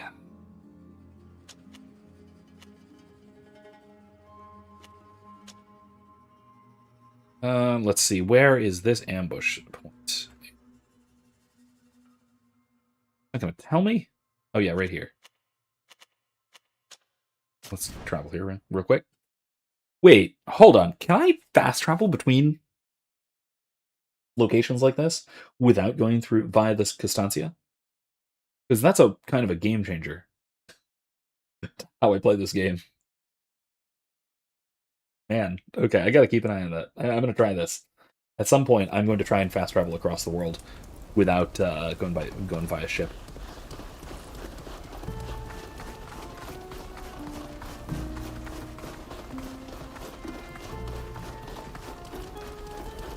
All right, let's see.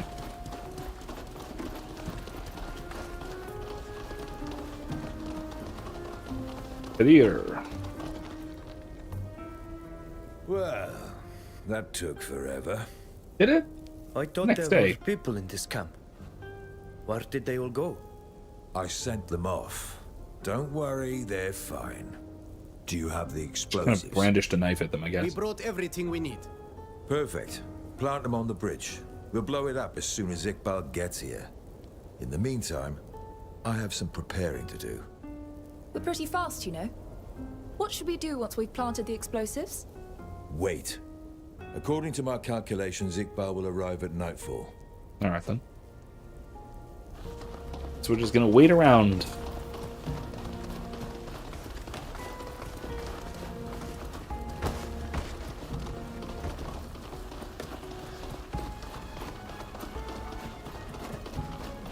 I really hope this bridge is going to be repairable, because otherwise this is going to be a tremendous pain in the ass. You don't seem convinced. What gave you that idea? I'm having the time of my life. It's the first time I've blown up a bridge. I admit that I find it a bit extreme that we're doing it just to question someone. But who am I to judge? As far as I'm concerned, that was really it's passive that aggressive. man I really don't like. I don't trust him one bit. Stop being such a pessimist. We'll finally be able to talk to Iqbal, and that's all that matters. I think we've placed everything properly.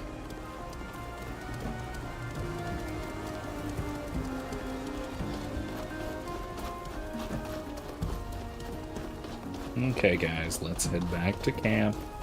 Stand around and wait. See what this little a-hole is up to.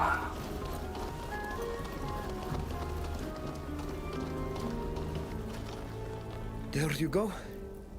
Everything is set. I've finished my part. All we have to do is hide. Behind these rocks, maybe. So she doesn't see us when she gets here. She should arrive when it gets dark. Come on, Vridengar. Let's go hide. Yeah. Do this.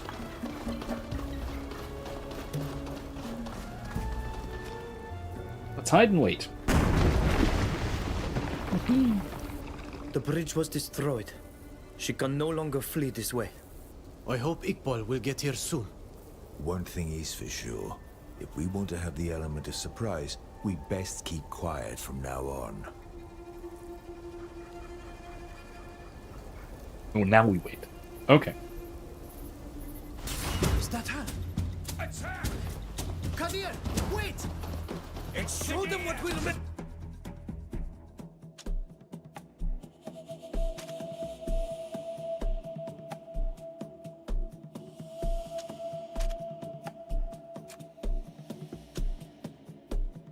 Let's focus fire on this guy.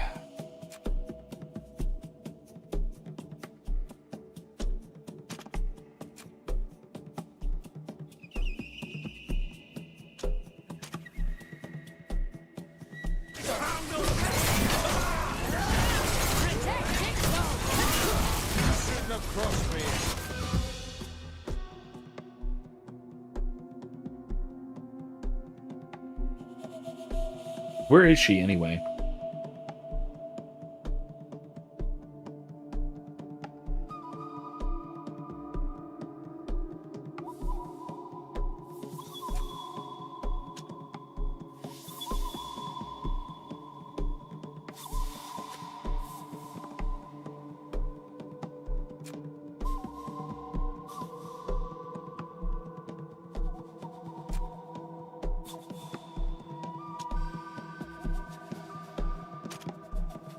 You can do that. Those two.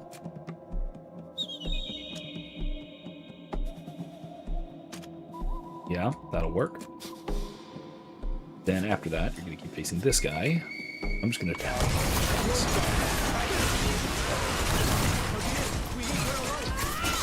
Ooh, I'm stunned.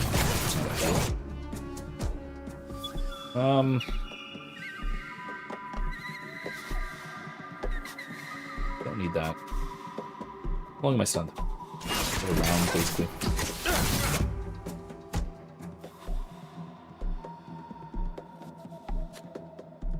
I actually need healing wave. Elan can go initiates healing on Sybil. I'm gonna poison this guy.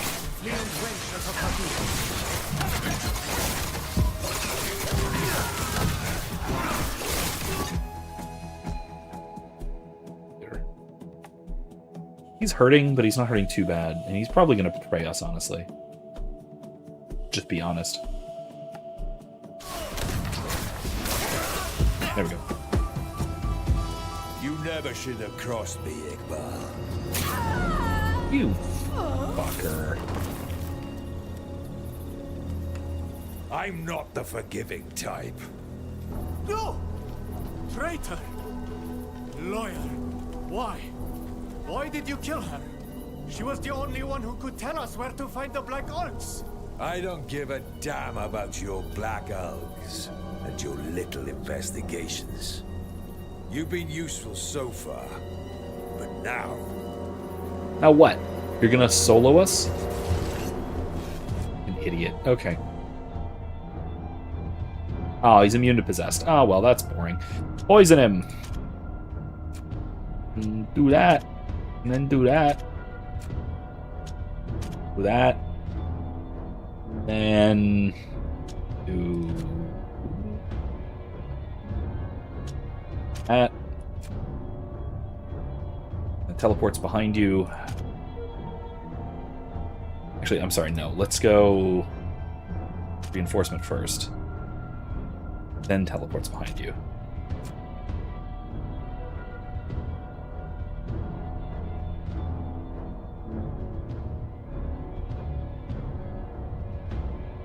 That will do.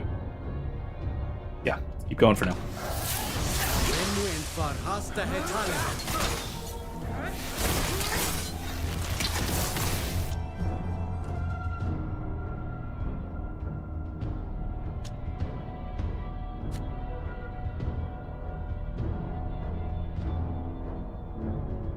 Ludwig, what are you doing?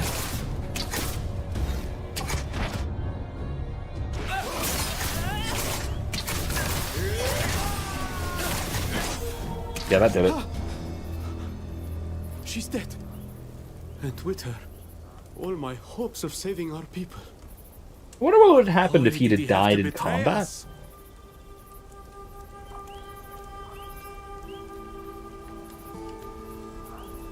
I wonder... Yeah, I kind of have to told you so him. He can take it. But yeah, I wonder what would have happened if he would have died in combat. If we then would have... if the quest would have turned out differently. I suspect no. We probably would have gotten a game over or whatever, or a quest failed or whatever. But that would have been an interesting alternative. Our friends warned you that you ought to be wary of that man. They know the Renoig say better than we do. We should have listened to them. It's true. I was arrogant. I was so sure I could save our people. He told you he could take it. I had to save Milan them. is hot-headed, It's all my but fault. I constantly put everyone I care about in danger. but he is You introspective often show enough. impulsiveness, but to say that you're dangerous. No! You don't understand, Friedenger. Wherever I go, I sow debt. That's why I was so intent on saving them. What are you talking about? The death of Toflan, of Sheda, our abduction. It's all my fault. I am to blame. How No? could you be to blame? I spoke to I mean, Max Survivor's a Guild, few that's days him. before the ritual. Yes, I know. But he looked friendly.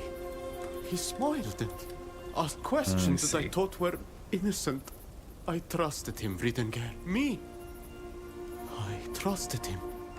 And told him that we were the future Donegada of the village. I was so proud. And like a fool, I told him where the ritual was to take place. And that we'd be alone with our master. Everything he needed to know to prepare the ambush we fell into. He couldn't have known. He was naive, which... And of course he's compensating for it now. You are naive. Oh, there you go. But you See, I didn't even need to say anything, but he didn't get that it. ship or kill Sheda.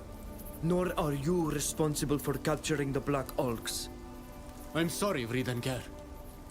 You must hate me now. I just said I didn't. Understand why it's so important that we find the Black Ulks. It's too late to help Sheda, to help Toflan, but we can save them. You understand? I have to save them. We will save them, Nilan. Come, let's go and search her body.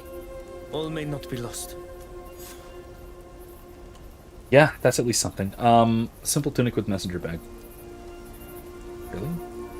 Great chance. The Vesp? Stingers. Ooh.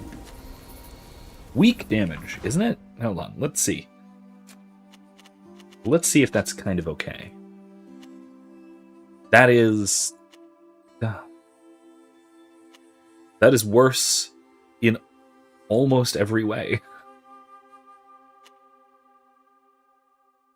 Dang, I wish that were a lot better. I wish those were a lot better. That's really disappointing. Okay. Excuse me.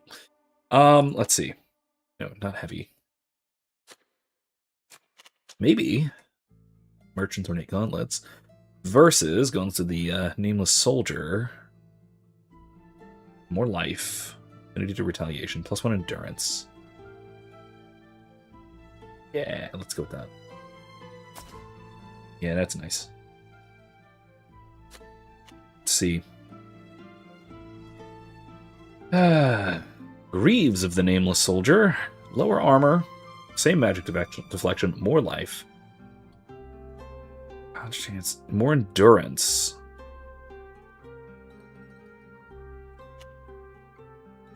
Yeah, let's go with it.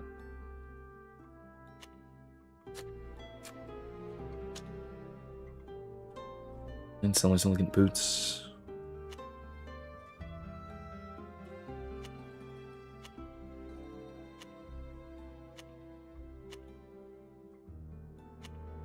She's got nothing good as far as boots go.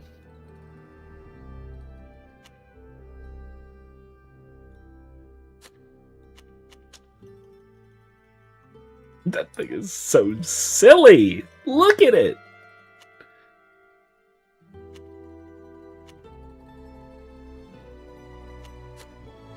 Okay, guess we're keeping it.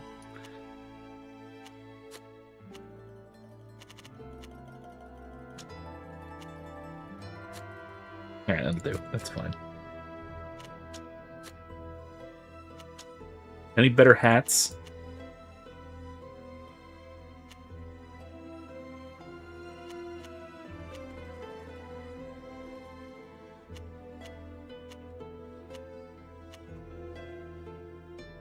It's so silly looking, but it's better. It's better than what he's got. It looks even sillier. Why? He's just not good at wearing hats. That's all. Whatever.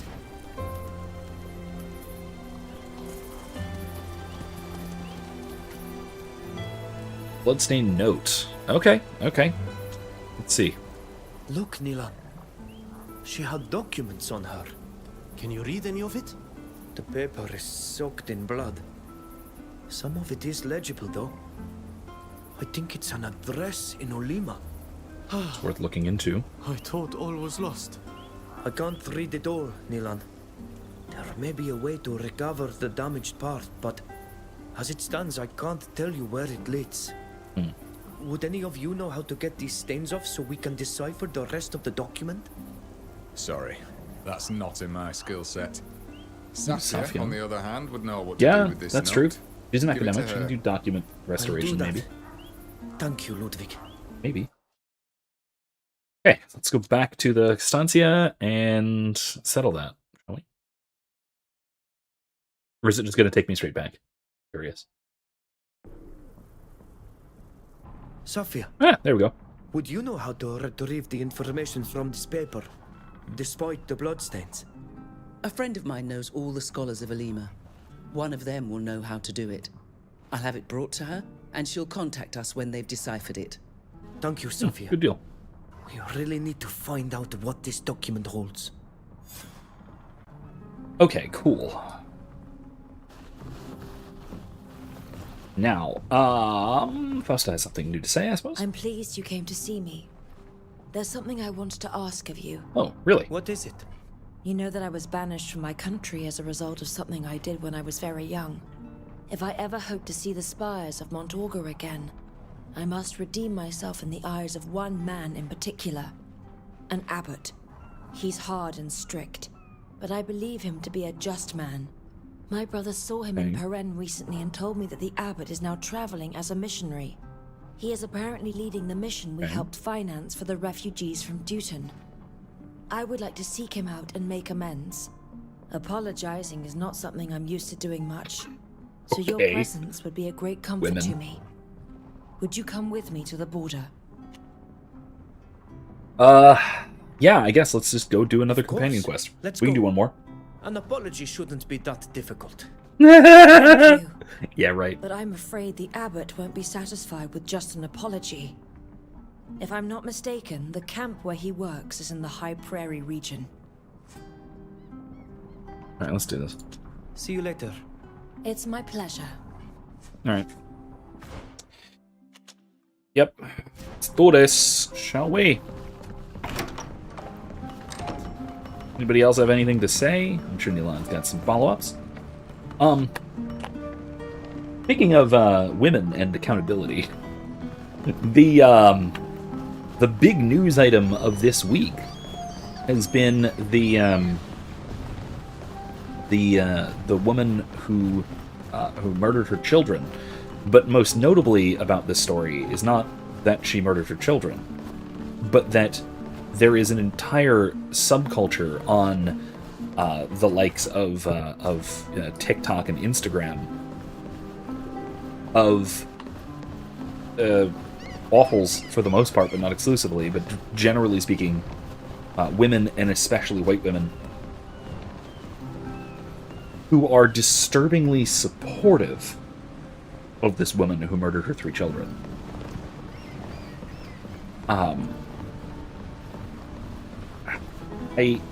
There's a lot of theorizing going on about what does this mean about our society, what does this mean about social media, what does this mean about women in general, what does this mean about postpartum depression, what does this mean, right? And I mean, certainly,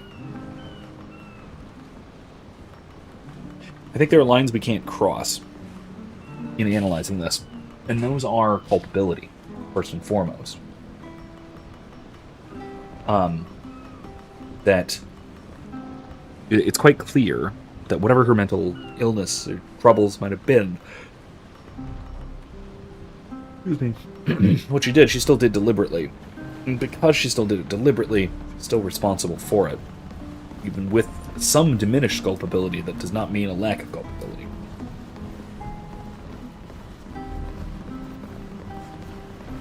Now, what this also tells us about... Well, I can also add the fact that her apparent psychosis seemed to completely disappear after committing the gravest sin, just about the gravest sin one can commit, short of outright blasphemy, is...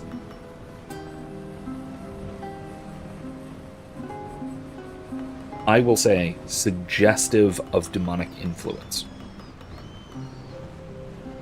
Now, there's an interesting thing about demonic influence that I have to sort of indicate, I have to point out here, having to do with the previous point about culpability.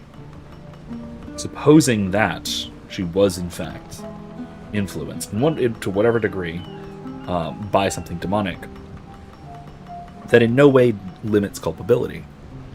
Because something like that must be, in order for it to do anything, it must be in some way allowed to do so, allowed to influence you. Nothing can force you to do something against your will. Something can force something to happen against your will, but it can't force you to do something against your will. That's a contradiction in terms. It is beyond even the scope of divine omnipotence. We talked about this elsewhere at length.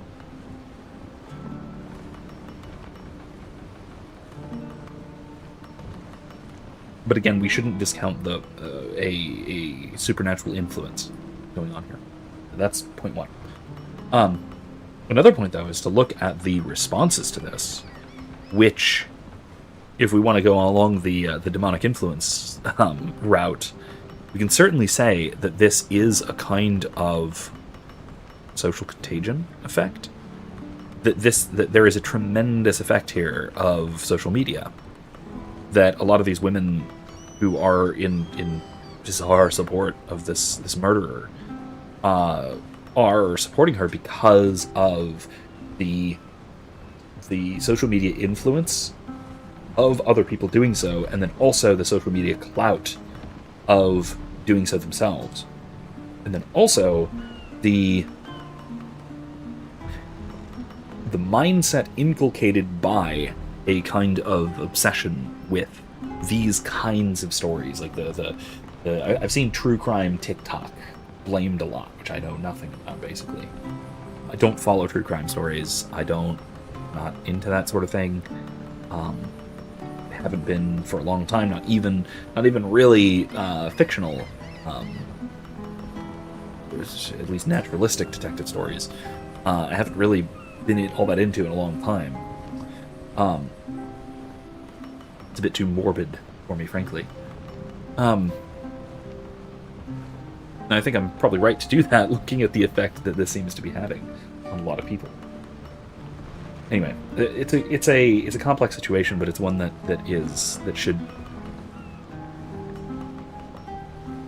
should trouble us, observing this kind of reaction being so widespread in society. It says something about the poor social condition that we find ourselves in, particularly in this case with respect to women. And I will say, I've seen a bunch of people trying to counteract this by saying that, well, look, men snap and kill their families way more often than women do, which is true. That's hard to deny. Although, if you account for abortion, women commit a lot more murders than men, exponentially more. But not this kind of, psychological break and murder your whole family kind of things. It's a little bit different. At least it's different psychologically, if not, ethically. But that's true, that, yeah, men tend to do that more than women do. But when men do that, you don't see other men, supporting those murderers particularly not at this scale. That's the part about this story that is perhaps the most disturbing. Is that we have so many women online who are not only supporting those women, but then expressing their own kind of, not just sympathy, but their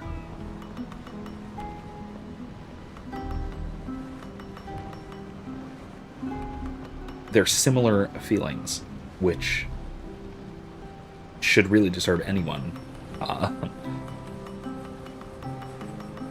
about the sort of state of our society and the state of a lot of women in our society. Anyway, I haven't said anything about this that is all that controversial or all that much of a hot take, but at least especially compared to others. But I do think that it's a disturbing case, and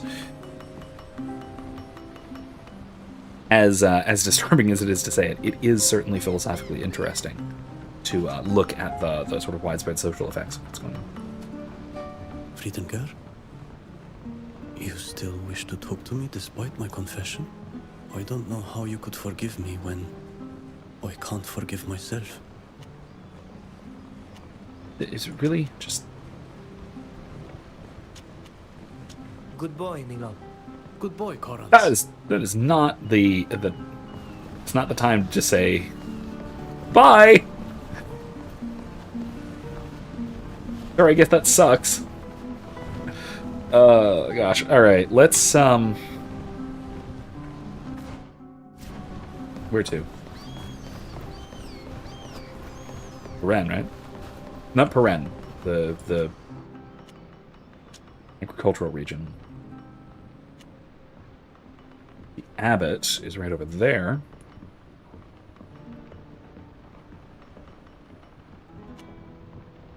The Lauren. There, Lauren. There, Lauren. Where it is. I could go over here and buy some stuff that might fit Nilan, but I'm not going to do that because I'm not going to take Nilan with me for another while. So no, let's go here to the Imperial Road. Let's just do our thing, shall we?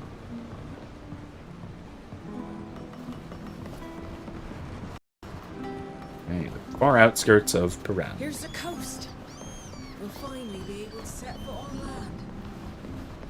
Ah, there's no unique dialogue for this region, I see. Alright, Fausta, let's just bring our normal party, shall we?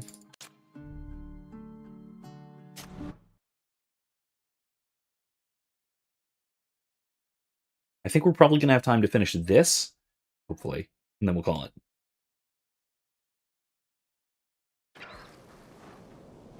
We'll have done 3 whole companion quests tonight. Go this way. Oh wait, hold on.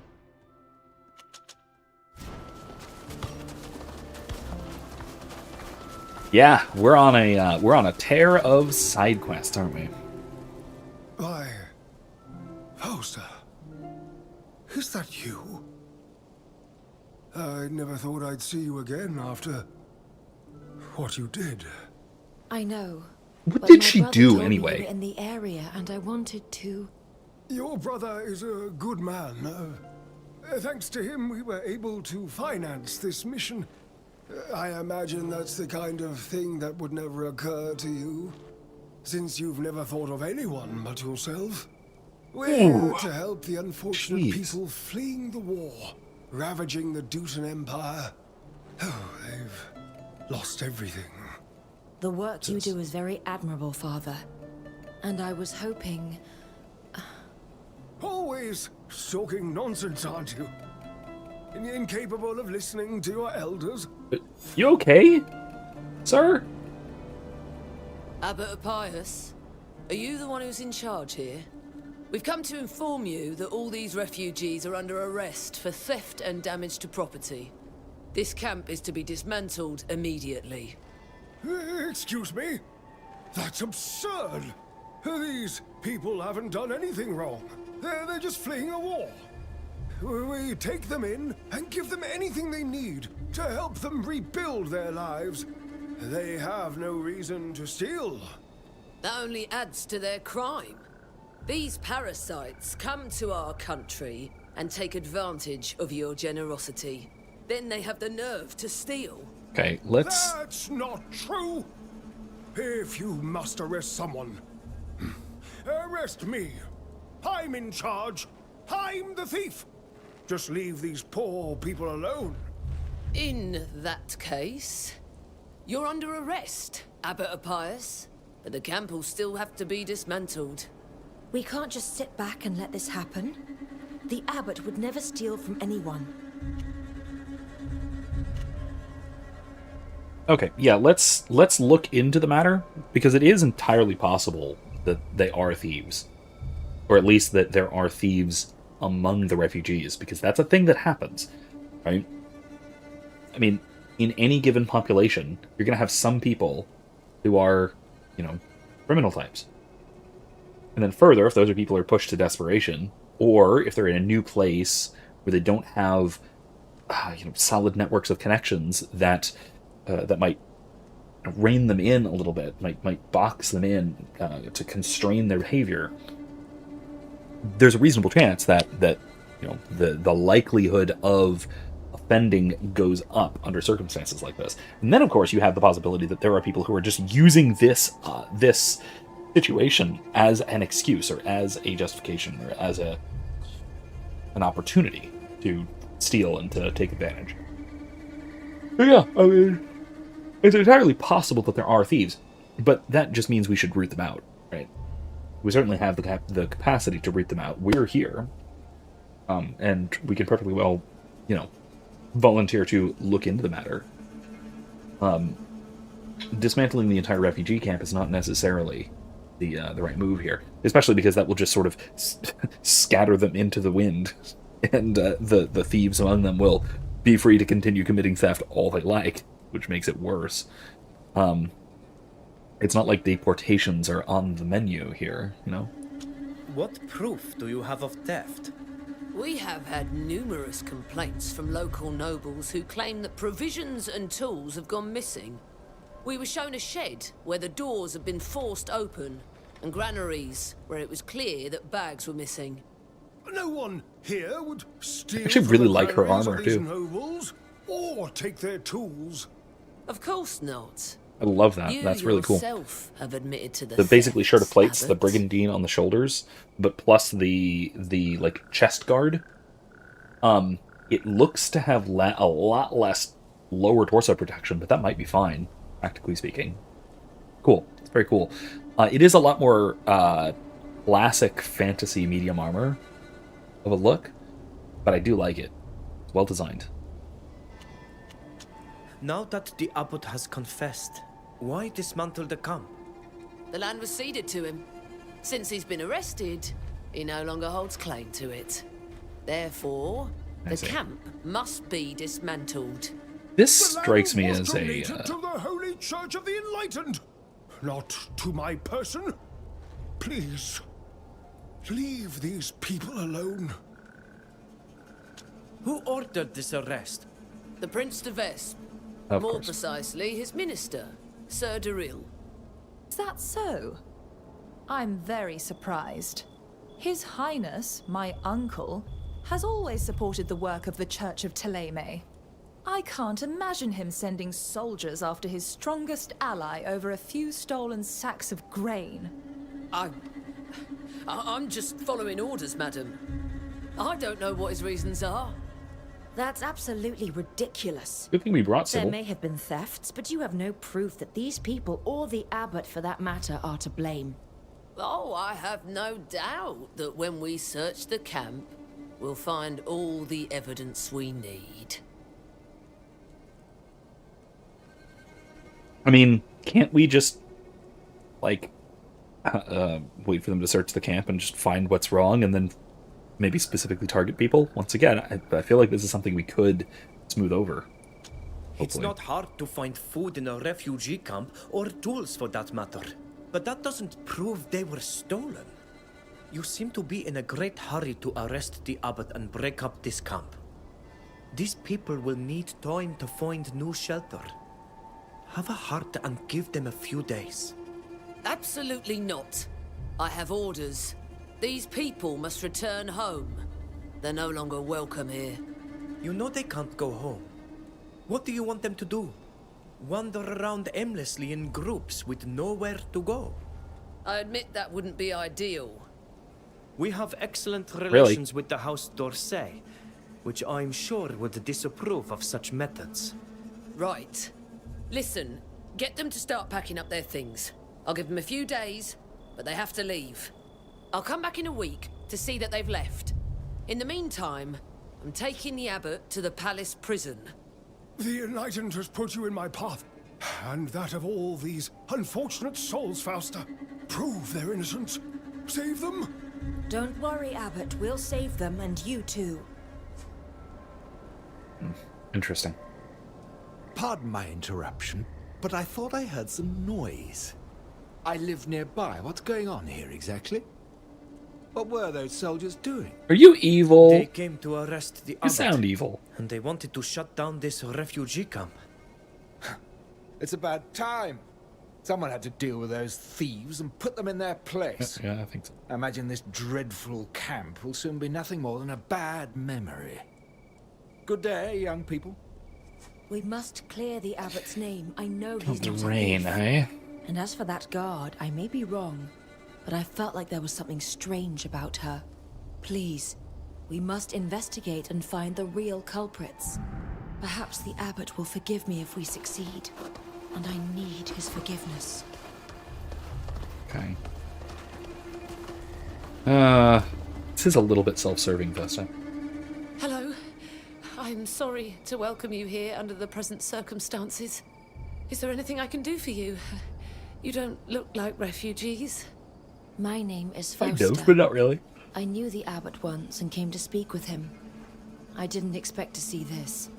Would you mind answering a few questions? We'd like to understand what's going on here. Perhaps we can help you.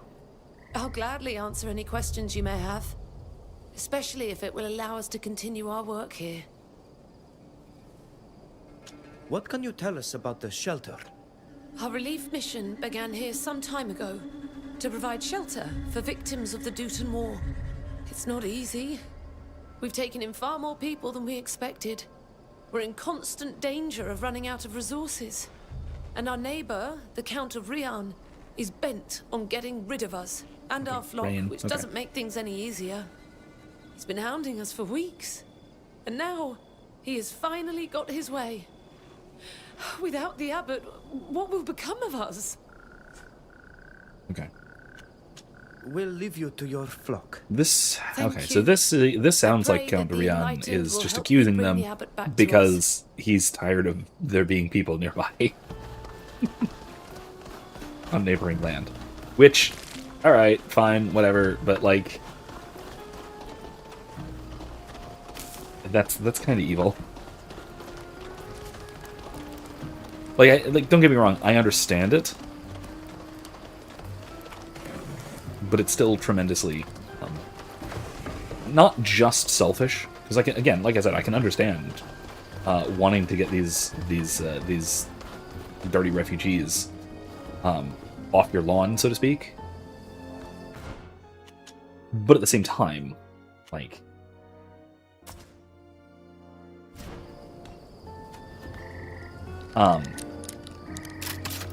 it is done by specifically.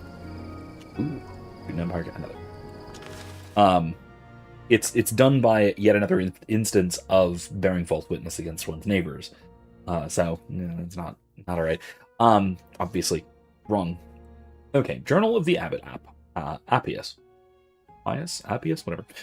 This leather-bound journal is kept by Father Appius. In it, he chronicles the daily events of the refugee camp, as well as his acts of benevolence. That seems really prideful. Within its pages is written the following. I'm greatly pleased with the conduct of my masses. I was fearful that we'd be unable to celebrate the enlightened in the proper manner here, yet we are succeeding. A handful of wayward souls, Carminists and individuals whose faith has been shaken by horrors of war, have even chosen to join us in prayer according to Matthias' dogma. In his journal, the Abbot says he's been holding services to lift the spirits of the refugees. I wonder where they could be taking place. He can't be holding them here in the camp. That would cause too much tension with the Carminists. Yes, best to avoid stirring up the trouble that drove them out of Dutan. Let's ask the missionaries if they know where they take place. Potentially interesting. What's this? You have inventory. This document is made up of a series of tables listing the refugee camp stock on a weekly basis. It appears to be meticulously kept. Food, clothing, tools, materials, everything's been scrupulously recorded, along with the reasons for variations in stock levels. However, you may notice inconsistencies in the figures. Sometimes the stock of supplies or tools increases without any deliveries to account for it. Look, something's not right with these inventory records. Darn. The reserves are increasing, but there are no deliveries to account for it. This kind of accounting is usually a sign of wrongdoing. I'm sorry, Fausta, but your abbot seems to be implicated in these thefts. Unaccounted for donations, maybe? That's really the only alternative I can think of, and that seems unlikely. Unless, again, they're doing so, they're trying to keep it secret just to avoid conflict with locals or something like that, but... yeah, it doesn't seem good. Doesn't seem good. The moon is rushing across the sky. Look at these shadows running. Lord have mercy, alright. Are you with the soldiers? Did they send you to tell us to clear out? No, not at all. We just have some questions to ask you. We'd like to understand what happened. If it can save the abbot and allow us to stay, I'll be happy to answer. Okay. If you had to leave, where would you go? Do you have friends or family somewhere? No. Anyone who's still alive is still fighting out there. Unless they've already gone to be with the dead. I have no idea where else we could go. Theleme is too far away, and we're not equipped to reach the free cities. We could go further south in the congregation, but would we be any better off there than we are here? Are you a Mateist? I assume you all are, since this camp is run by the Church of Theleme. Not all of us are. I've lost the faith. I used to believe in the goodness of the enlightened and the words of St. Matthias. But there are all kinds of people here, Matthists and Carmenists alike. All are welcome as long as they don't bring their conflicts with them. So, what exactly are Carmenists? I need to look this up. The abbot was accused of theft. In fact, he just confessed to it so the guards would leave you alone. The abbot is a holy man. Why would he do that? We're not thieves. And I don't think anyone here could have done such a thing. We would have known. It seems that food was stolen. It would be understandable if you took something to eat. Everyone here has endured terrible things. We lost everything, but we still have our dignity. We didn't steal anything. Oh, so I will say that that is... I hope you can save the abbot and this camp. Otherwise we'll all... Still having their dignity is a significant victory, because once pressed to a certain point, where one loses one's dignity and winds up doing shameful and dishonorable things, that's a point that it's very difficult to return from. And of course, one can be pushed to it. Again, not against one's will, fully, but by terrible circumstances, and get to that point. And then because it isn't entirely against one's will, or simply against one's will, one then has to reconcile with the fact that, you and presumably your neighbors as well were willing to do horrible, otherwise unspeakable things because of because of your collective circumstances. This is, I will say, so this is something that Daryl Cooper, Martyr Maid, talks about a lot in his various podcast series, talking about the various horrors of wars and famines and refugee crises. He was talking about it. He talked about it a lot in his Fear and Loathing in the New Jerusalem series about Israel-Palestine. He's talked about it to a significant degree in the most recent episode of his World War II series as well, talking about the victims, especially of the Soviets, which, yeah, it's not just, well, the victims of the Soviets, as well as the losing side, the Axis powers after the First World War, where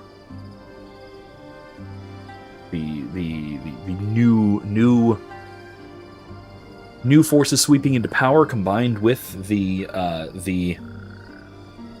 blockades and restrictions imposed by the Entente, the victorious Entente, led to some real desperation in Germany, as well as some other places in Eastern Europe. Again, all those are, by the way, both series are absolutely worth listening to, because it really puts a lot of things in perspective, especially the last episode of the Fear and Loathing in the New Jerusalem series about Israel, founding the State of Israel, which really ends at the founding of the State of Israel. Really puts into perspective the immediacy of the new Israelis going from victims of the Holocaust to almost immediately becoming essentially the perpetrators of the Nakba, which I don't know, there's something greatly disturbing, at least to me, about a people suffering a genocide and then turning around within a few years and committing one of their own. That's, I don't know, the 20th century was a very, very dark time. Say that. You've returned. Do you need my help? We read that the abbot was holding services for refugees who were interested. That's true. He felt it was important to offer hope and spiritual comfort to these people who have suffered so much. However, he prefers to hold the services away from the shelter, so as not to make the Carmenists or those who have lost their faith feel excluded. They take place in the ruins of a church in the forest. Only those who wish to attend do so. Okay, what about this? We found some discrepancies in the shelter's inventory. It seems that resources are appearing out of nowhere. You noticed that too. I have no idea where they could be coming from, but without them, we would have been forced to turn many people away. All right. We have a couple of To your options. flock. Thank you. I pray that the enlightened will help. We could go and bring the investigate Abbot this back to church, us. which we should probably do. It is to Rian. Where's this church anyway?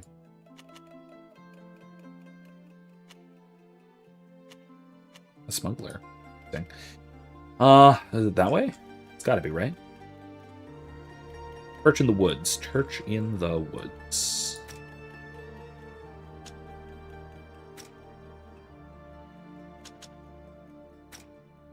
To Rian.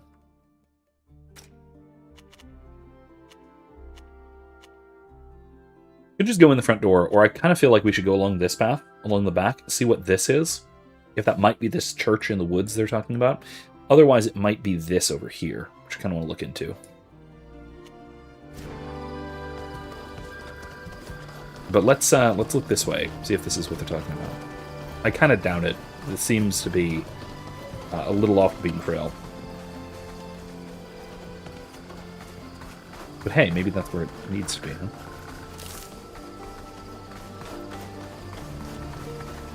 Oh, that's right. I wanted to look into notes. No, codex. Here we go. Carmenists. Hide.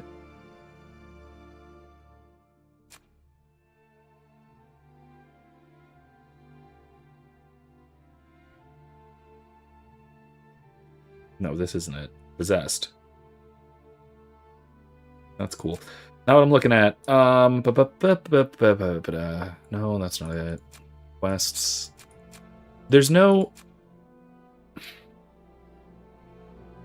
stuff about the world. Yeah.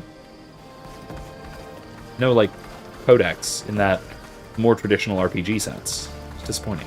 Darn, okay. I'm trying to remember or figure out or think of exactly what these Carminists are. What is that?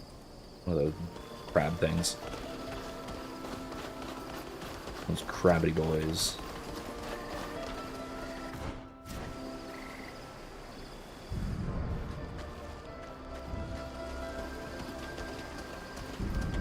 Yeah. More crabby boys. We're gonna have to kill these things. Is this really where they've been, you know, doing church? Oh, God. Huh. Okay. First, let's...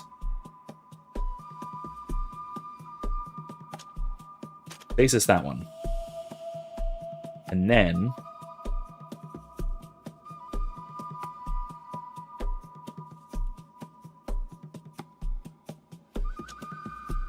projection that one. Toxic that one.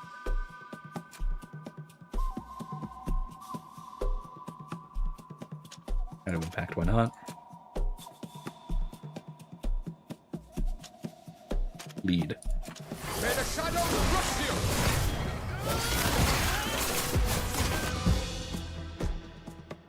you! Okay.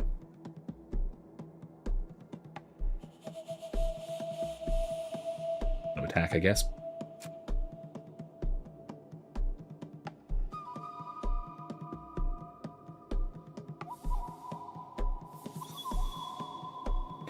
I guess I'm just going to attack. A violent charge. And teleports behind you.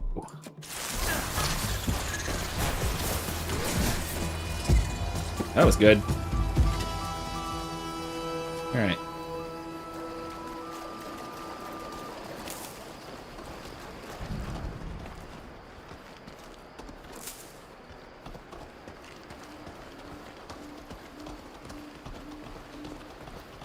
You know what's very slightly annoying?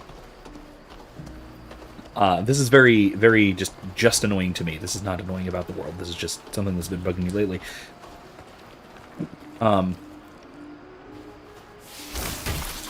Neat. Oh, look, bugs. Let's avoid that, shall we? Didn't know that was an option. Guess we're gonna wait. Anyway, so I've been playing a bit of Pal World off stream, obviously, and I will say it's great. I like it. It's fun. But then also, one thing about it is that it has relatively standard controls for a lot of similar games, right? It's got, you know, WASD, R to reload, yada yada yada.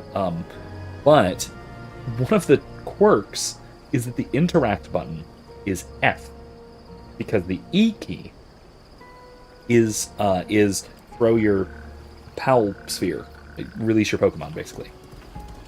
Send out your Pokemon. So it has this thing where if I'm playing that game versus if I'm playing almost literally any other game, there's a different interact key. So when I'm playing Pal Worlds, but I've been playing something else for a while, I will very often just either send out or recall my Pokemon, my legally distinct Pokemon, when I'm trying to interact with something. Or, if I've been playing Pal World a bunch and I go to play another game, I'll just hit F. And this game does nothing, thankfully. But in some games it does things like, oh, I don't know, for example, I was playing Halo 2 for a little bit, inspired by the discussion of Campaign Evolved, which was apparently quite bad. So don't get it, just get the Master Chief Collection or whatever.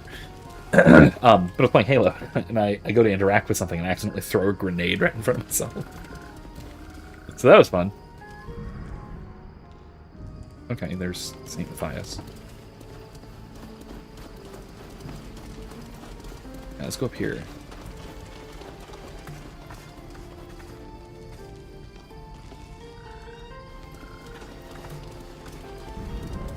What's that? It's a mushroom, okay. A cave? Strange. Dukes.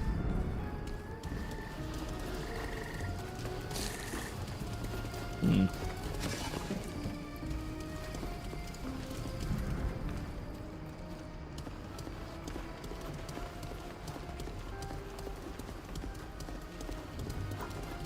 This is odd. I'm supposed to get over there. Copper. Some tin.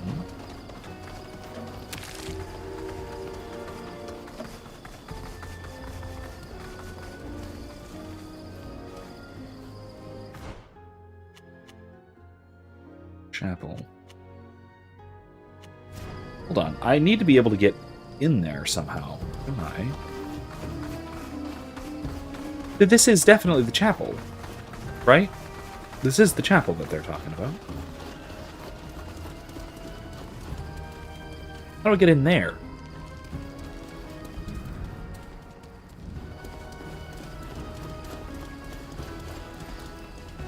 Interesting. Alright. Gotta go down here. Down through here. Go up there. How do I go up there?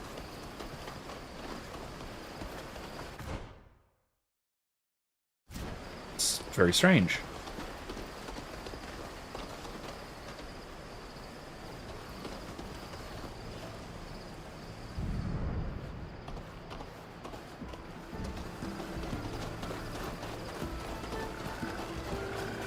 Go out here. No.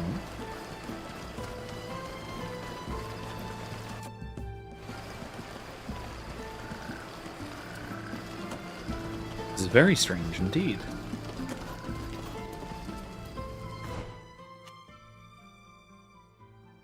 Yeah, there's just no way through.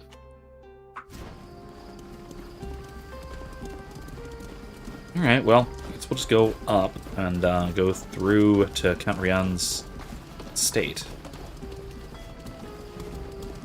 There is no way through here. Is there? Can I, like... This wall looks destructible. I guess not. Oh well. Alright, let's go this way.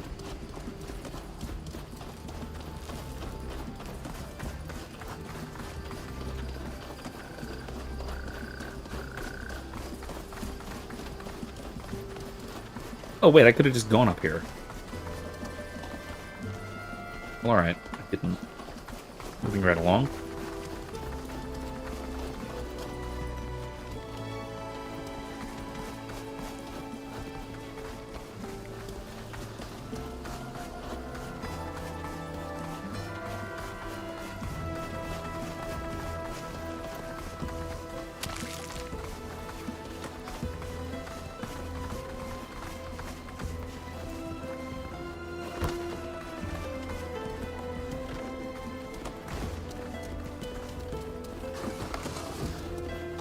I'm just here to look around. Don't worry about me yet.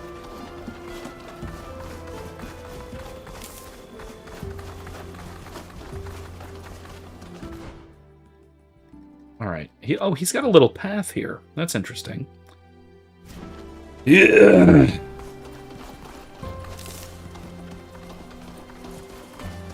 Where's this go?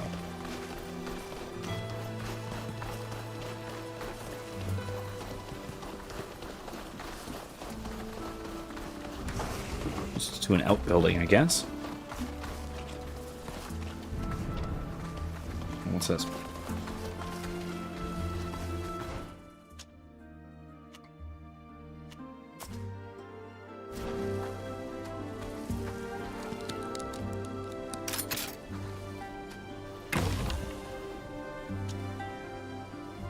That wasn't much.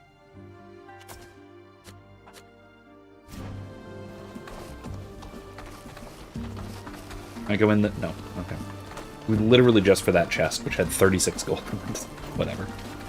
Alright, let's keep snooping around, shall we? And, that didn't help me.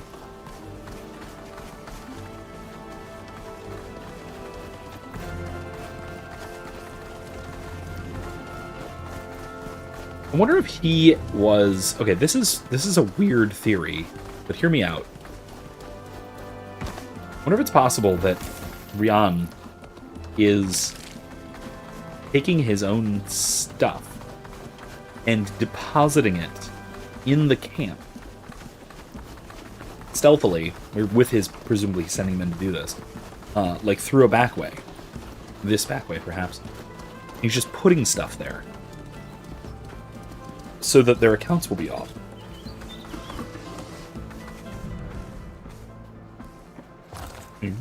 Best of artisan. The artisan. Right. Yeah, I have to wonder if that's kind of what's going on here. He's planting things there in order to accuse them, falsely accuse them. I mean, he's pretty clearly falsely accusing them, right? So, right. We need a key to open this door. And he's probably not going to let us in, is he? Let's ask, though.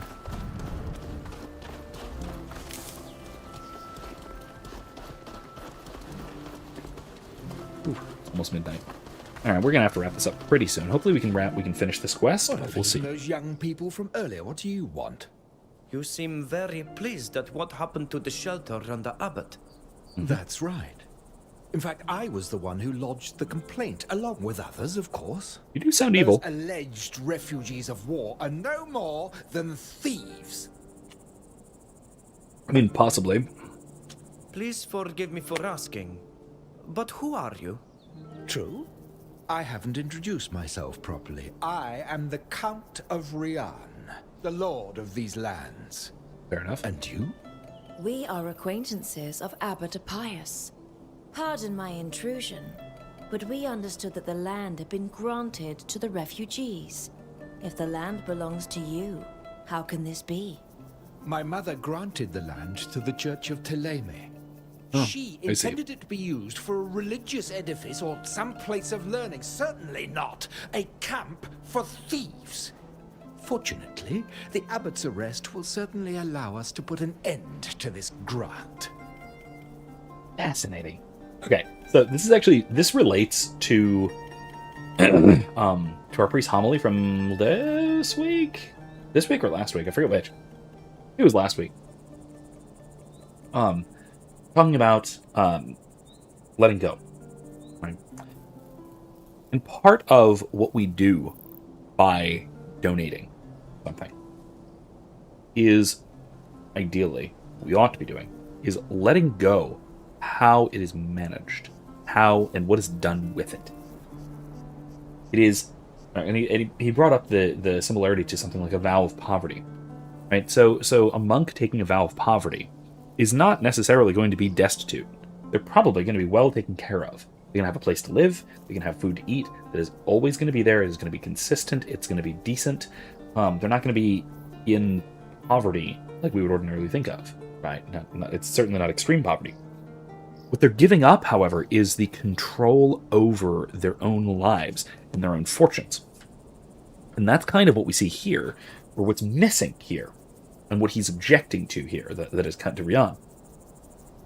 That what he wants is to do something for the church, not to allow the church to do something. He wants to be in control of what is done, rather than to allow the church to decide what is best to be done. Right? And so it's a kind of pride of holding on to a gift even after you've given it. Right? If you give a gift away, ideally, what that should mean is you have given away the right to decide what's done with it. And this is, to some degree, part of the virtue of chastity. right? By giving away a gift, if a gift is freely given, part of the virtue of chastity is to give freely rather than controlling, which is why chastity is opposed to lust. Lust is the use of another for one's own purposes rather than loving them for their own sake. And so to give, say, the gift of, if we're talking about the sort of typical meaning of chastity, if we're talking about, say, marital love, giving the gift of one's reproductive faculties, it is a sin against chastity to withhold part of that, or to try and control how that gift expresses itself, so to speak. And so similarly, it's a sin against chastity rather than charity, although they're very closely related. Sin against chastity to try to control how a gift one gives is used, even in a case like this.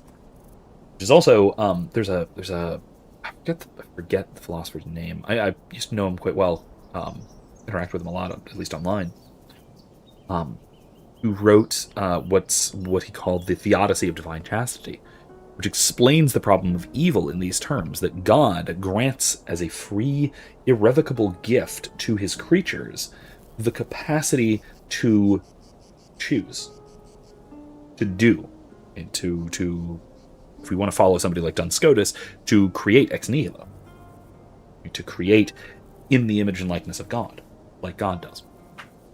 But if God were to revoke that gift, if we were to misuse it, then it would no longer be a gift.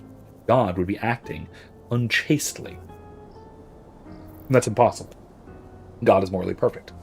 God is perfection itself. So that can't be the way that God creates or gives. God gives unconditionally.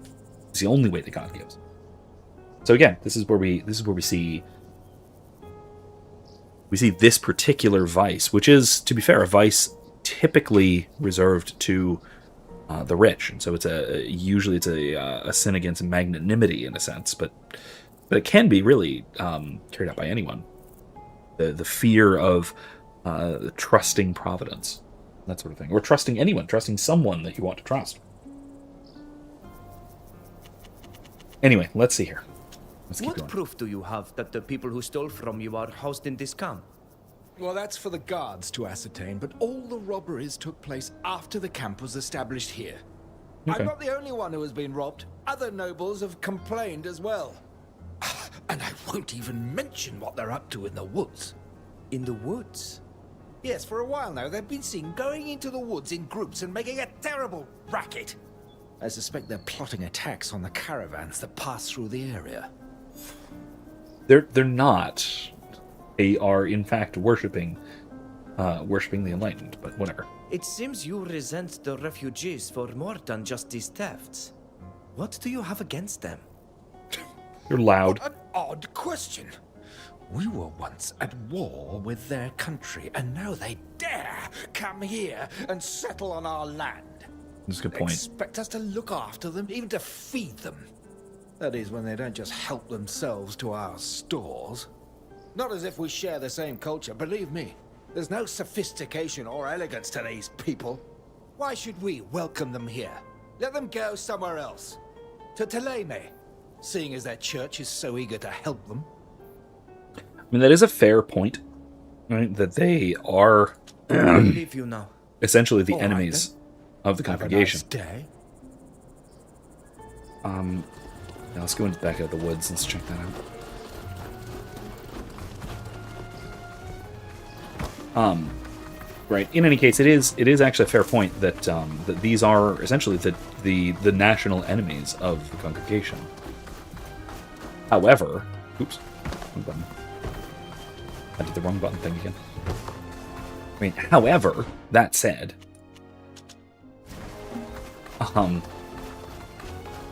it's something that we should keep in mind as well, that the citizenry of an enemy nation is not necessarily our enemy. Ruins, most likely those of a church built when these lands belonged to the Dusan Empire. This must be where services are held. Uh-huh. I knew that. I found this already. Okay, whatever. Anyway, though, Like I said, it's important to remember. It's crucially important to remember that the citizenry of an enemy nation, so to speak, are not exactly, or certainly not necessarily, our enemies, because they are, likely as not, the victims of their government, just like we are the victims of ours. And just like they're the victims of our government, and we're the victims of theirs. Right? So enemies at war with each other, the citizenry are not necessarily enemies, and are more likely than not enemies at all. Key, huh? Found a key. Fascinating. What's that for?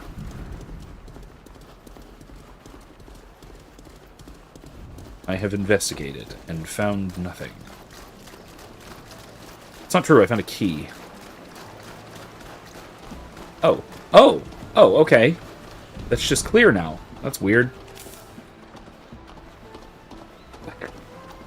Once again, the game design here of you need to advance the plot before you can explore is on full display. Doing it again.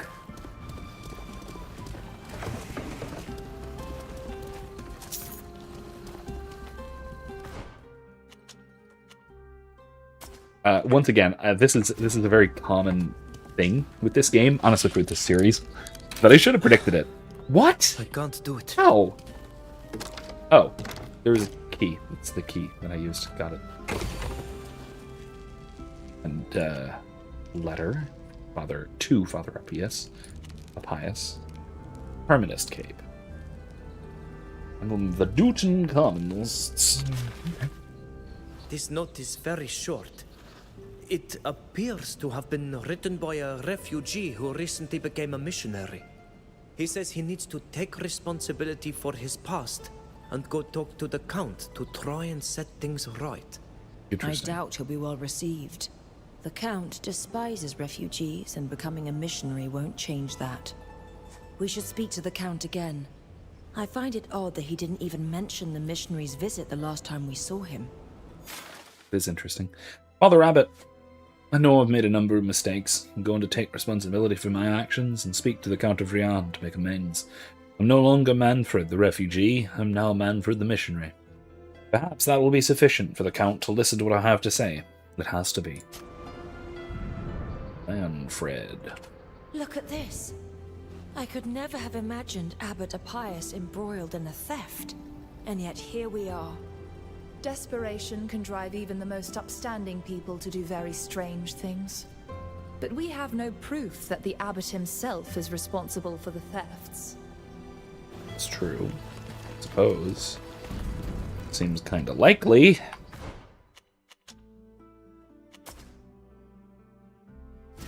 But let's see. This note was torn into such tiny pieces that it's impossible to read.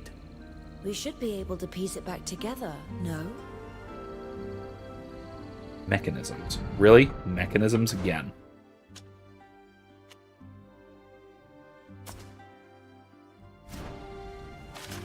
Yay! This letter is the proof we needed to clear the abbot's name. The writer confesses to committing multiple thefts to help the shelter. Okay. Perhaps, but since the thefts were committed by a refugee, this is a double-edged sword. Of course it only implicates one person out of a whole host of honest people, but that probably explains why the abbot tore it up. Father Abbot. I've something to confess. Several things, as a matter of fact, acts that I carried out in desperation. I stole tools and food from neighbouring estates to help the refuge, and I did so on more than one occasion. I'm merely a refugee who was hungry and who suffered from seeing my own people suffer so hopelessly. I'll leave it to your discretion to decide what to do with this information, and will abide by any decision you make. Please know that I sincerely regret my actions, Manfred.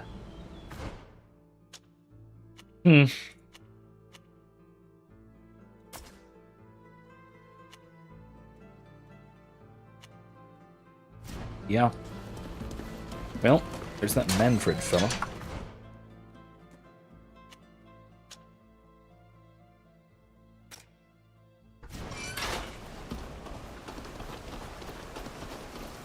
All right, let's go back to the estate, shall we?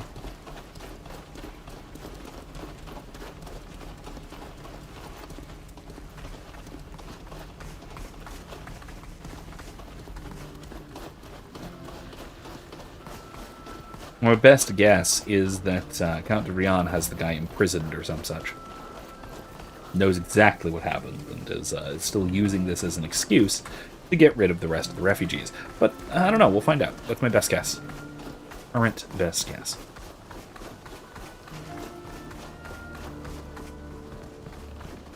The Count doesn't seem to be home. Let's make the most of it and have a look around. I don't have the key. That smell. There's something rotting nearby. I agree. It smells like death. The scent's so strong we should be able to follow it.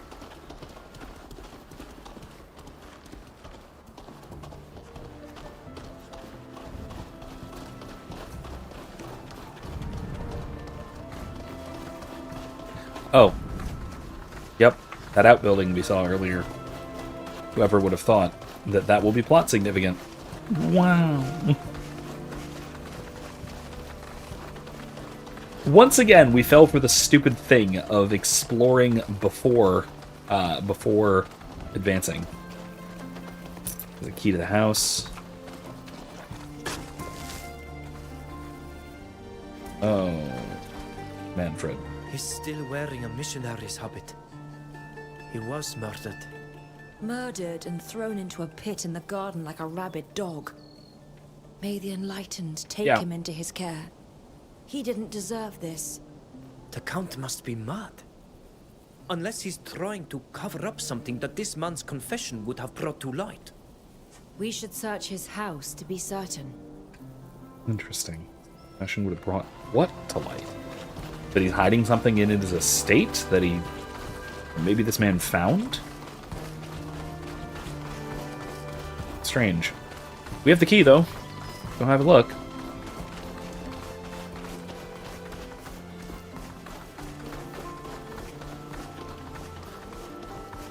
Let me guess. This guy is a little bit of an Epstein, perhaps.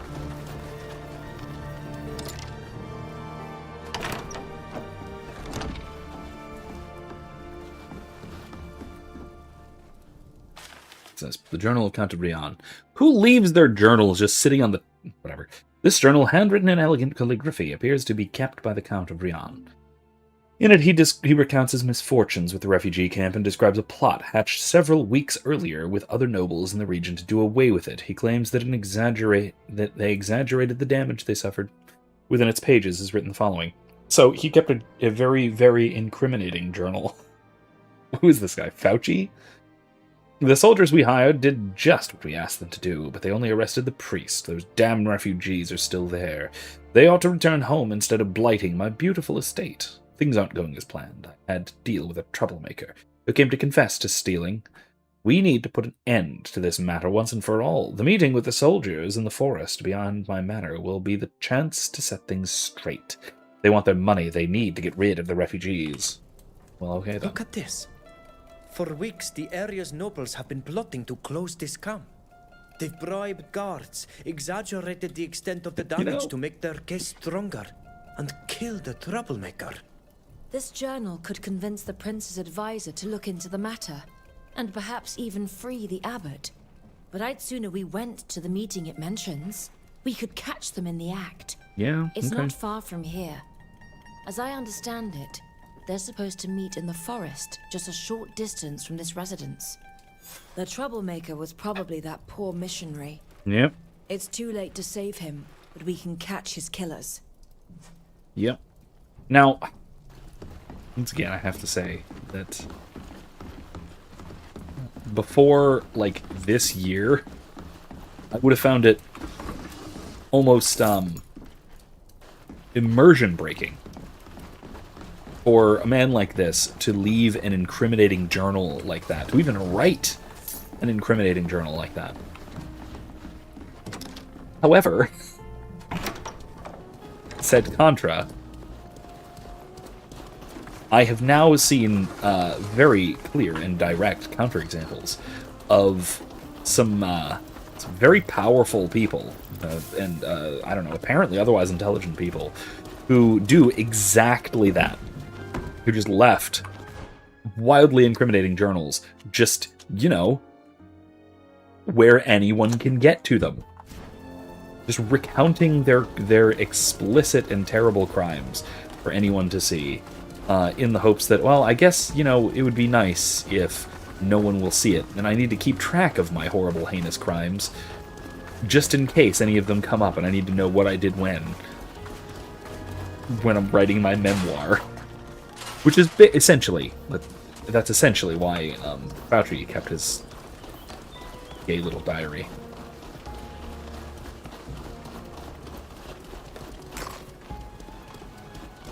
Also because he's a gay little supervillain, but whatever. Anyway, yeah, because again, like I said, I don't know, just a few months ago would have found that utterly implausible to the point of immersion breaking. But again, like I said, realizing this now, I mean, nah, that totally just happens. People just do that for some reason. At least people who are arrogant enough. Hey. What's done is done, and now I want you to go and harass those refugees, steal their supplies, and give them a good scare. They need to be gone as soon as possible. We have company. I wish you'd warned us. We're expecting visitors. They're those troublemakers, the Abbot's friends. Kill them! No one must be able to report on our agreement. As you wish. To arms! Great. We can't just deal with this in a civilized manner? Assuming the answer is going to be no. You. Become friend. Everybody else. Kill that guy.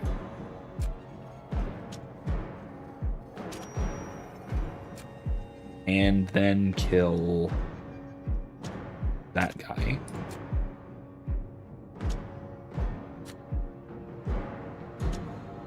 Break his shield. And stab him.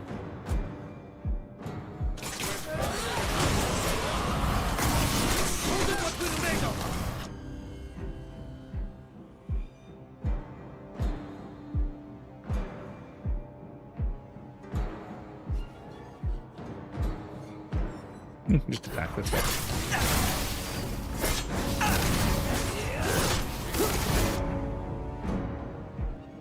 What's Fausta doing? She's okay. Poison that guy.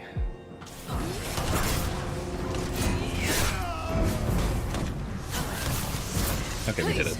Don't kill us. We'll tell our superiors everything, and we'll give the names of the traitors who used us. Okay. Very well. We'll let you live. I mean, they're just, you know, we won't forget basically it. paid mercenaries. Thank you. Come on, let's get out of here. Those spineless nobles fled as soon as we drew our weapons. Raider's tunic? It's a good thing we spared the soldiers. They can attest to the truth of what happened if necessary. I think the prince will be especially pleased that we didn't kill his soldiers. True. He's not exactly pleased with us in general, but whatever. Alright, let's... Where do we need to go for this? Seek absolution, we need to go... Compensation for our Teleme from Minister Daryl.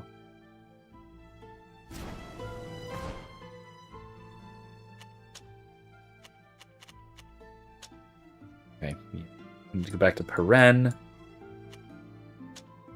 Vesp Palace. Means we need to go to Vespasius Square. All right, let's do this pretty quick. It is, oh gosh, it's already after midnight, but I've committed. Okay, we're in this. We're almost done with it, so let's go. Let's just do this, shall we? We'll wrap this one up and move on next week, shall we? Again, I don't have to get up early tomorrow, so okay, going on a little bit later.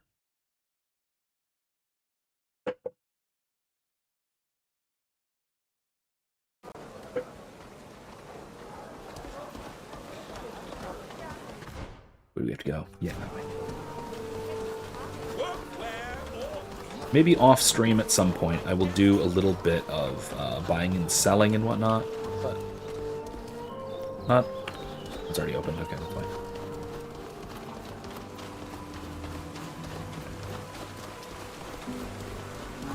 But yeah, that'll be the kind of thing that I can just do at my convenience.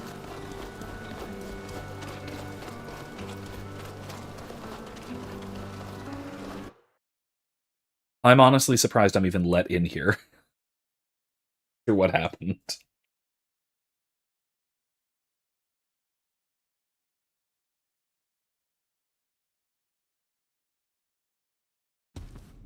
I'm going to further assume that I will not be allowed to speak with Prince Alexandra.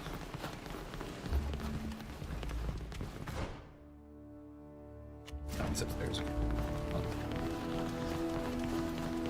But, yeah, we'll see.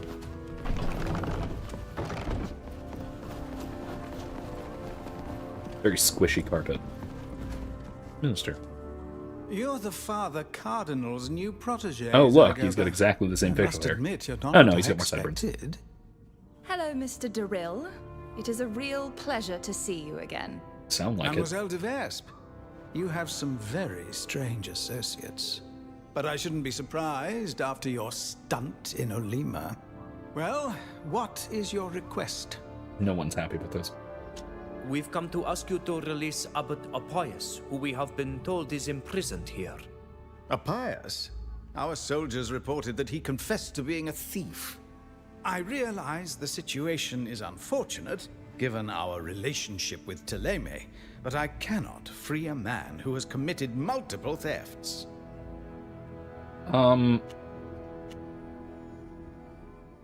Let's expose the nobleman. We found this journal in the Count of Rian's things. This is all part of a scheme he devised with the other nobles in the region to get his land back and get rid of undesirables. By his own admission, he bribed some of the local guards. His spats are to carry on out his backwards. Let me read that. Shocking. His spats are on backwards. I never would have thought these spats are supposed to fasten on the outside. Would be bold enough to so you plot don't something like this. trip on them. It also says that he eliminated a troublesome individual. And we found the body. Look. It was a missionary who was murdered and thrown into a pit on the grounds of the his Count's spats, villa. they're fastened on the inside. That's backwards. Dreadful. I can't imagine what the prince and the ambassador of Thélème will say. I otherwise like his outfit, Place but mentioned it's and distracting heard the now. nobles giving orders to the bribed soldiers. The Count ordered them to scare the refugees and steal their supplies. We spared the soldiers' lives, so they can confirm what we've told you. We'll have to offer compensation to the missionaries at the camp. This is completely unacceptable.